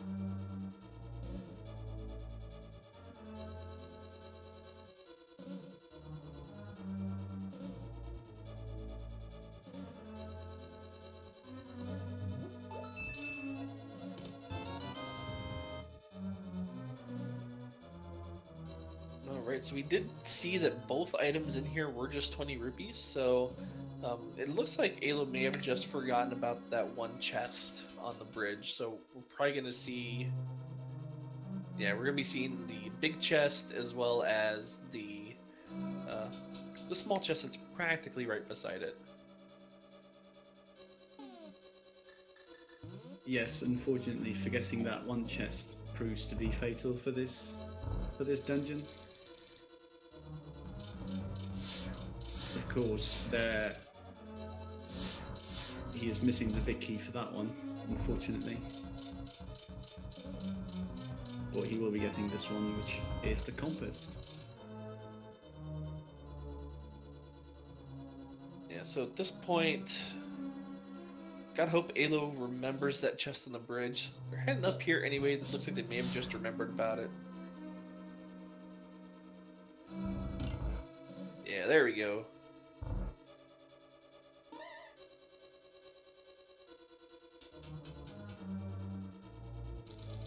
Alo, picking up his big key, is going to head down into the Vitris fight. Again, with those silver arrows in hand and plenty of arrows on his counter to do so, I doubt this will be any trouble for our runner here. Yeah, 55 silver arrows makes Vitreous pop. I hate us saying that, but you know, it's an eyeball pop. I mean, it's a tough eyeball. It's, I believe, the only boss that takes more than 1 silver arrow to kill. I'm not mistaken. Yep, the only other boss that takes more than 1 silver arrow to kill is Ganon, so this boss definitely has a lot of HP.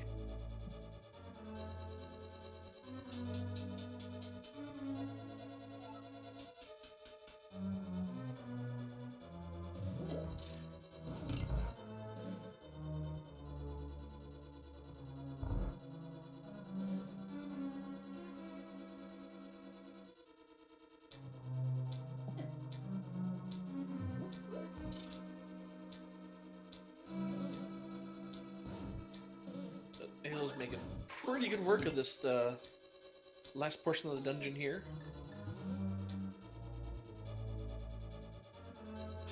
Thankfully, remembers to hit that switch. Otherwise, you just hit a dead end at the wall, and those anti-fairies will be beyond the blue pegs. And then when you actually go back to flip it, the anti-fairies are in your way when you try to bomb the wall, and you die. I speak of experience. So you sound like you've done that maybe a time or two, huh? Yeah, you could say that. All in good fun though. Allo making his way into the boss room here. Gonna get his silver arrows primed and ready.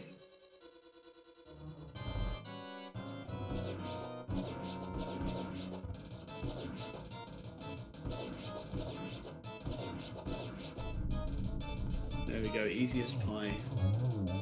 And very solid vitreous fight. Great job there, Alo. Now you just got your Nemesis number 1 and Nemesis number 2 to face. Moth and Blind. Now, of course, the most ideal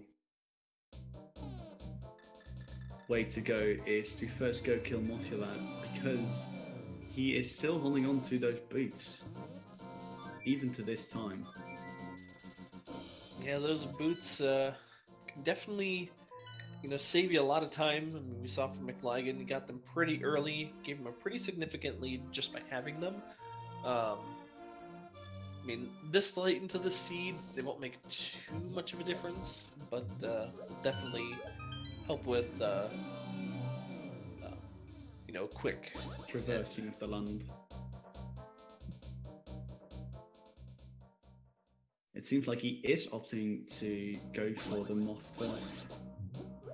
Yep, really good choice. I believe Alo still has blue potion, so should be really safe in that fight. It's got a lot more health. It's got red mail, so Alo is ready to take on this moth.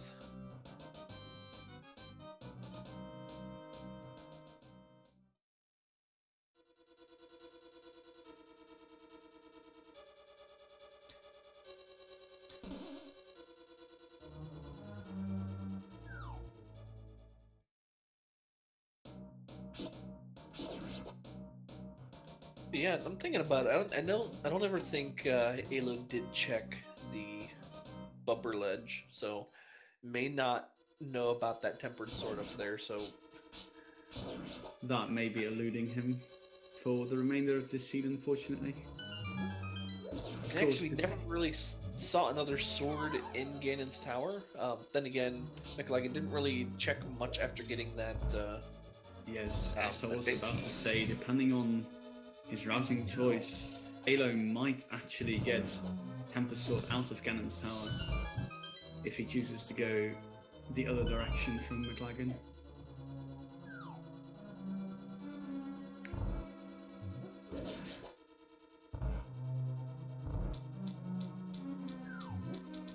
Man, that's even if there is a sword in Ganon's tower. We haven't even seen inside of Turtle Rock, so that other sword could be nestled right there on Laser Bridge too. So.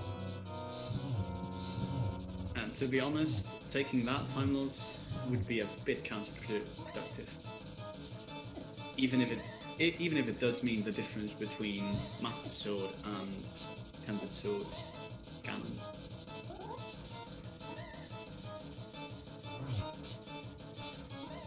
Right, at long last, we face Mothula again.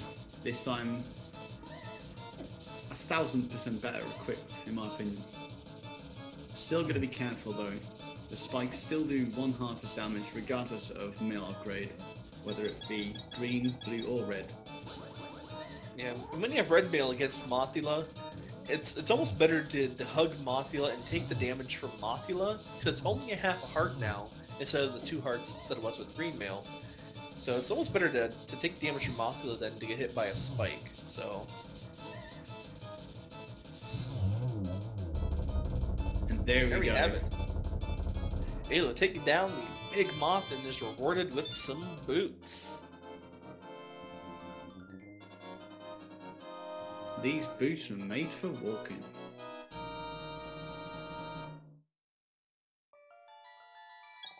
And that's just what they'll do.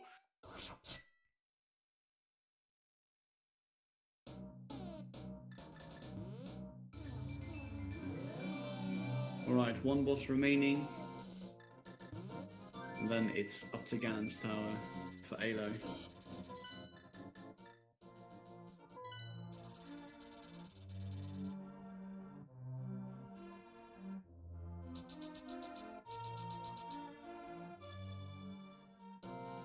So it is on to Thieves Town now.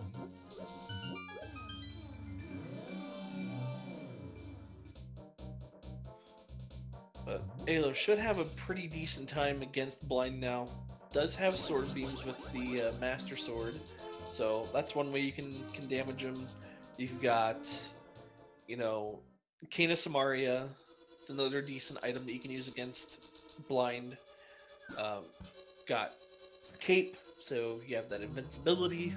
So there's a lot of really good items and safeties that Alo now has. Definitely so, and one fortunate thing is that it does not matter with what you damage Blind, because everything will do the exact same amount of damage, because it simply counts from 0 to 3 for every face. Filling up for sword beams. Takes care of round number 1.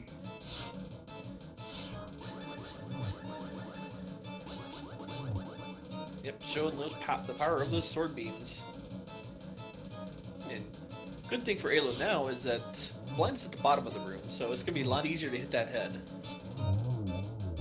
And there we have it. Very nicely done. Takes down Blind and gets his well-deserved arrow bundle. And we are now off toward Ganon's Tower for Alo.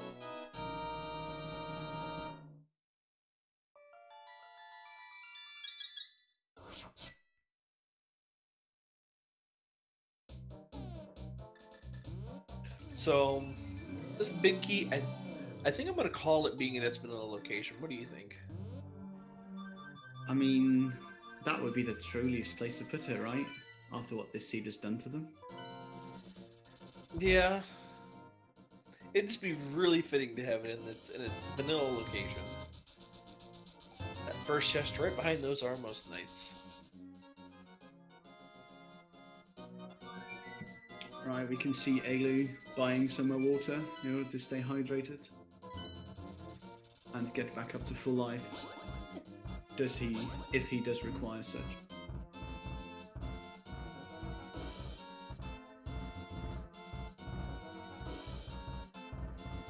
Yeah, that's a really good question there, Wicked RPG Dragon. When you are on the Randomizer website, there is a little gearbox you can click on that gives you some ROM options, and you can go in there and you can actually select custom sprites that the community has made for Link. So that's what Alo is using right now. So that's just one of the options you can use. You have to kind of customize your game as well. So yes, there are loads of different sprites available by tons of different people. I've pretty much lost count on how many there are right now, but they've got them ranging from the Zelda franchise to Mario franchise, Super Metroid, as well as countless others. Yeah, it's quite amazing what's been done with these sprites. You know, this community has put in a lot of work, you know, to bring these sprites to life, really.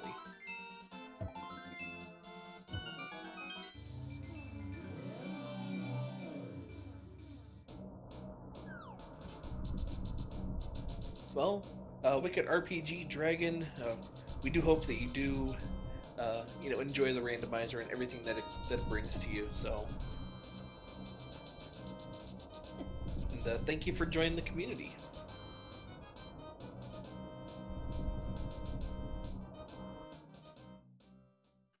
But with that, Alo, with their 7 crystals in hand, is going into Ganon's Tower. Gonna be searching for that Ganon's Tower big key. Who knows, we might even see the tile room chest.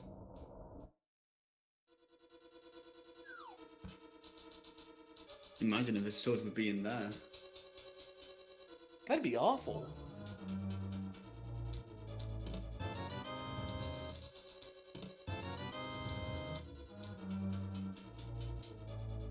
So we are going to see that left side play from Alo first. So they're going to be likely going all the way to Ice Armos this way. So they actually get to skip out on 4 chests that Mclagging did check on the right side. Yes, he will unfortunately be missing his powder safety.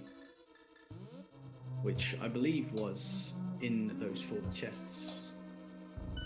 Yep, it was in my initial guess for that big key, that top right chest in the in that room there. So. But at this point, with red mail and over 10 hearts, I doubt that he's going to have any trouble taking down this dungeon, gaining another one as well.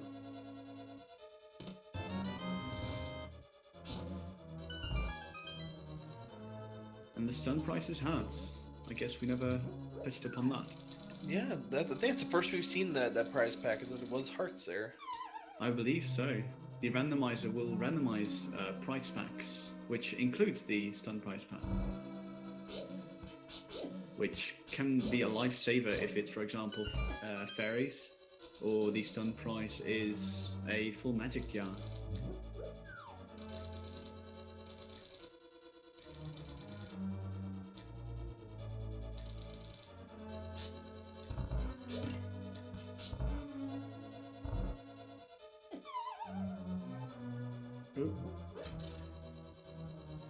Okay, they're going to pick up his vanilla map.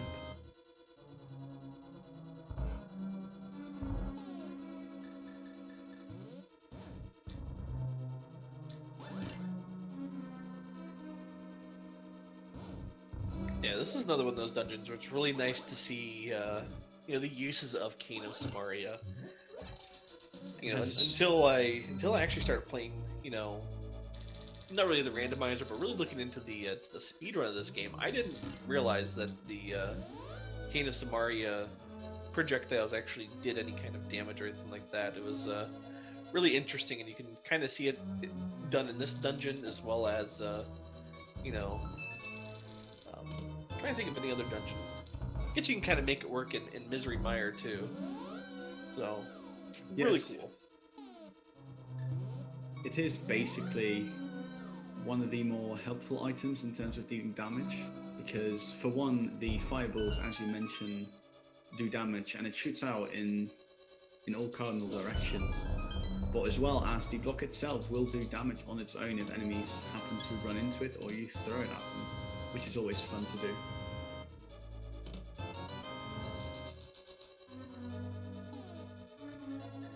And once again, Ganon's Tower hoarding all of those hearts, so Alo's found at least 2, maybe 3 so far in here. I believe so, yes. We still haven't found the Sanctuary Heart either, I don't believe. Yeah, I don't think we have.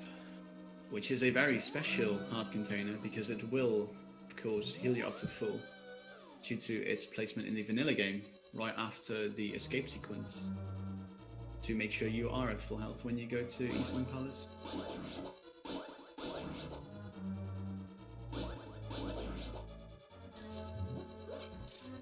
Yeah, I think it was their way of giving you a health refill similar to that of a dungeon. Because, you know, that escape sequence kind of has a dungeon-y feel to it. It is a treacherous area. I suppose it's not much... It doesn't have much of a boss besides the ball and chain guard.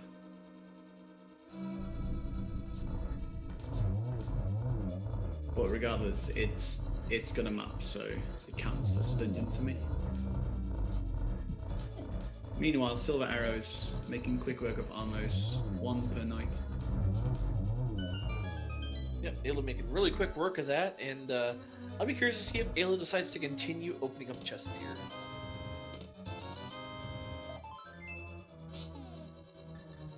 Unfortunately, he did not get another heart container from that piece. But it is up the tower for Alo.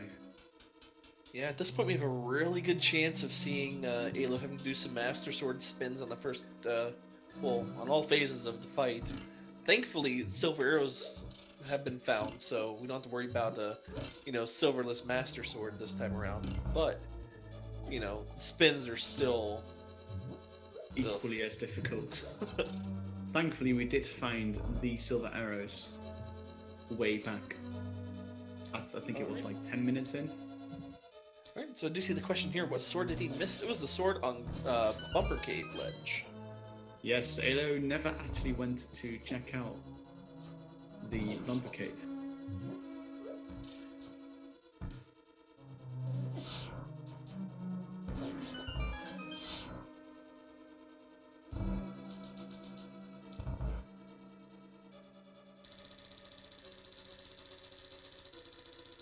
Of course, there is still one elusive sword out there, which we will probably never know. Yeah, I mean, there's 4 chests still that we haven't seen. The Mclagging didn't check either of the chests in the mini Helmosaur room, the one that is right before Moldorm 2, as well as the one that's in the Moldorm 2 room. So there's still 4 possibilities there that we could have a chance of seeing the another sword there.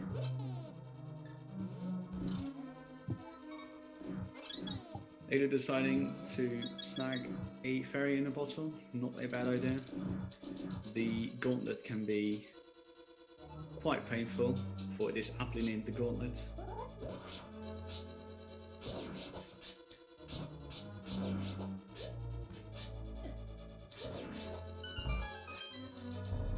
Of course, our runner has more than enough experience with this game to swiftly dispatch all the enemies.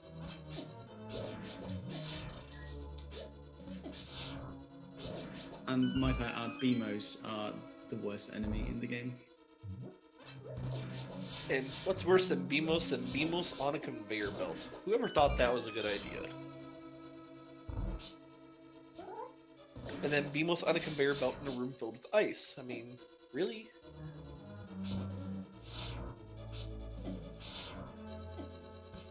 Yeah, they really let you go through your paces in the gauntlet. It is really a test of strength and how well you can, and how well you are at playing A Link to the Past. And Alo handling it very well. Took a little bit of damage in there, but overall, not a bad gauntlet. Nothing to worry about, indeed. Decides not to grab the bunny beam and turn it into a fairy, mainly due to the absence of the powder, of course.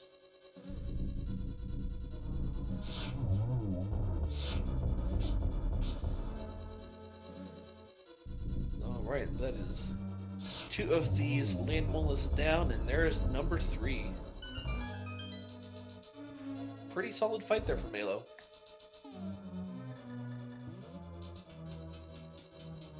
And these are my favorite rooms in the game, that I was kind of alluding to earlier with this Canis Maria block. Yes, it makes this room pretty free, as well as the next Wizrobe room. In my opinion, this one is a bit tougher because you have to place it correctly on the conveyor belt in order to make sure that it will hit 3 of them. Unfortunately, Alo missing just 1 of them, but dispatches them swiftly. Yeah, well done there. Has to be a bit careful with his heart count, currently at 1.5. But of course, still having that fairy is a safety net. It's gonna be really careful. There we go. Switched over to the lamp. Probably wouldn't have had enough magic using that that fire rod.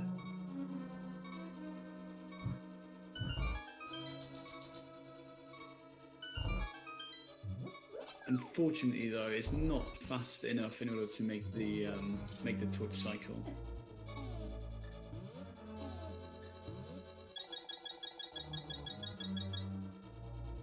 Another weird quirk that that our runner will have to be careful of is if you happen to have bad timing and you enter through that door, the moment it is supposed to close, all of the sprites will unload from the Super Nintendo's memory, which also includes the Aghanim sprite, which makes Ganon's Tower incompletable. Yeah. Thankfully, I've never had that happen to me. I've been literally maybe a frame away from that happening in the past, and almost had a heart attack. But you know, Thankfully, we've never encountered that yet. Oh, there's the mushroom. So another neat thing with that mushroom is, you know, if Alo, I'm not sure if Alo knows how to do it, but you can use that mushroom to fake powder with the Cane of Samaria, and get a fairy here. But I don't think we need it. Oh, Alo's gonna skip that chest. Says, I'm just gonna go and do Master Sword. I've made it this far with it. Let's just do it. Yes, absolutely. Absolutely amazing display of cunning. And oh god, Allo, no! That was really tense then. Mothula did not want to get out of that corner at all. Did not let up a single bit. Yeah, Mothula strikes again, unfortunately. Alo taking care of Mothula in my favorite manner, and that is just doing Master Sword spins. I find it to be a lot safer than using the hammer, although the hammer can be quite a bit quicker. Yes, the hammer, of course, with its level 3 damage, but with its hitbox not being as trustworthy. Oh my goodness! You got that is me. insane. That is the fourth sword wow. was in the validation chest all along. Mclagging actually skipped out on that chest. He decided to forego it for the time gain. That is an amazing pickup here from Alo.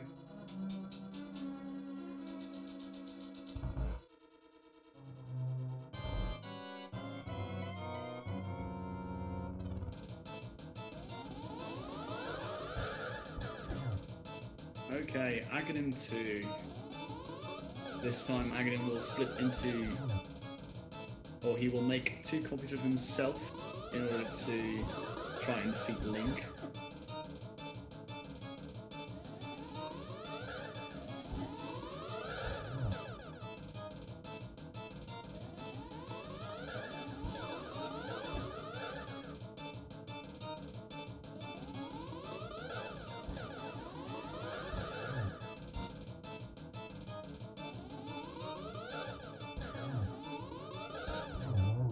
And with that, Alo finishes off Aghanim 2 and is into the Ganon fight. Yeah, very nice Aga 2 fight, and Alo now on to Ganon. Yes, but looking at his magic bar, he will want to get a very particular trick in order to make the Ganon fight a lot easier, due to the fact that he has such low magic. Would you care to explain? Yeah, so what Alo's gonna want to do here, Alo's gonna want to get the torch glitch, which if you can light the bottom left torch, once you get through phase 3 and all the room is broken away, that torch will go out. If you're able to light that torch before the other torch goes out, then you'll only ever have to light that one torch, and you can really save some magic for this fight on that.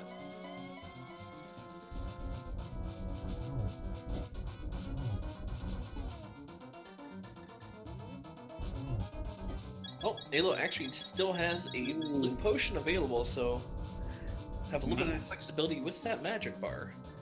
Did manage to use it in the nick of time. He actually got hit by one of the bats and was down to like a full, maybe half a heart. That would have been really close. Another thing Alo showed us here that was very useful with that cape, if you grab onto an object while you have the cape active, your magic bar will not drain, and Alo made really good use of that, grabbing on that top ledge of the room. That was very, very nice showcase of that cape glitch there.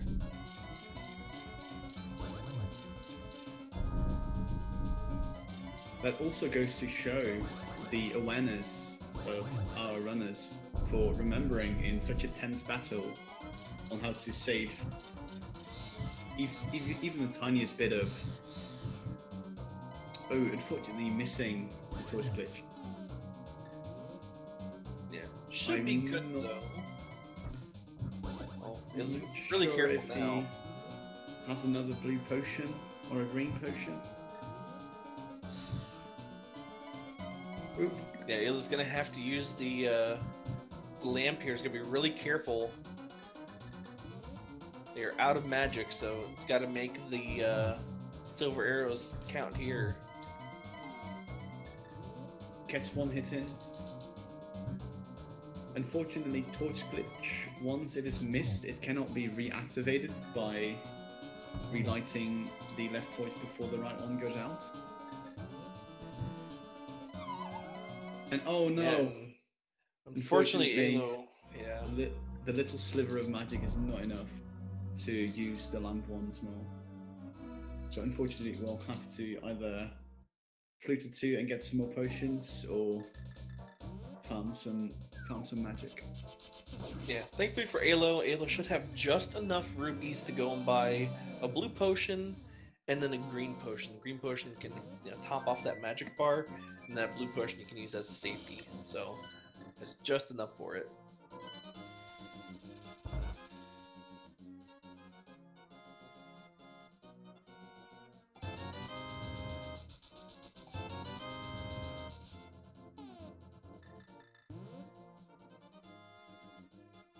And may as well turn the mushroom while you're here, right?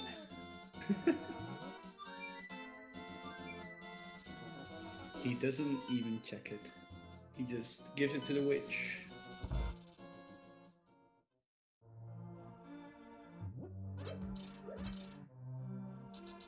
And another thing you can do, if you're still wanting a little bit more of a safety, there is a bonkable tree just to the south of the pyramid that actually will have a fairy in it, so Alo can use that with their bug net, and I believe they still have an empty bottle to pick up a fairy. But green potion, blue potion, Alo's saying, you know what, let's just finish this. Ganon has waited long enough.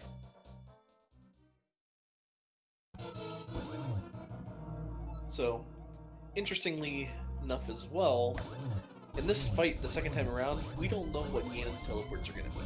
So they're, once again random at this point. Although still set, we have not seen them from Mclagging's side. I believe they're set for... Alo gets the perfect location. If you sit in that top right square there, you can actually do spins, and as you see, you don't get hit up there until the bats start flying around. But you can do 3 spins there, and that will be enough to push Ganon into phase 3. Yes, the spins hitbox is active long enough in order to get 2 hits in, which will be 2 gold sword slashes.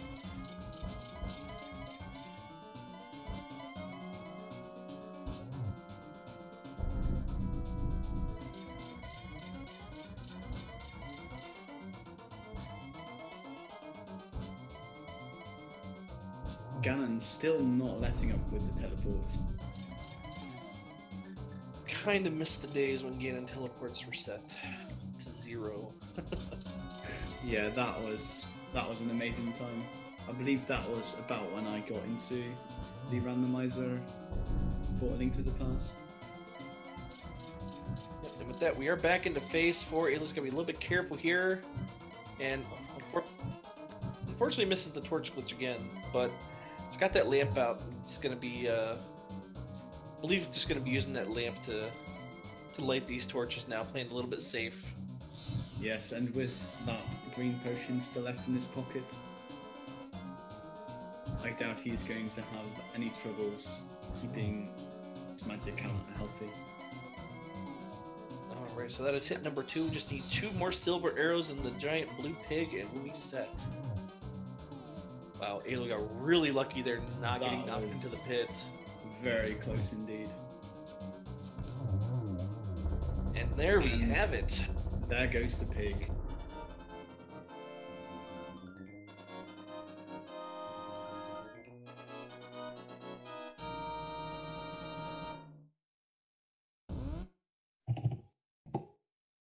And with that, Alo has now finished with an official Speed Racing TV time of 2 hours, 30 minutes, and 10 seconds.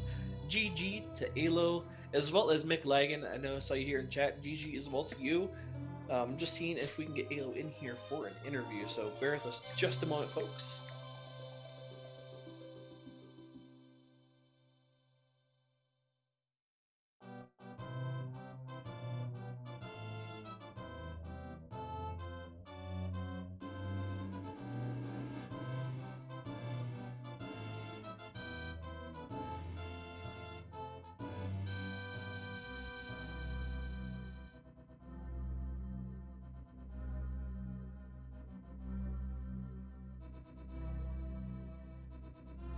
Unfortunately, it looks like Alo will not be joining us for a runner interview,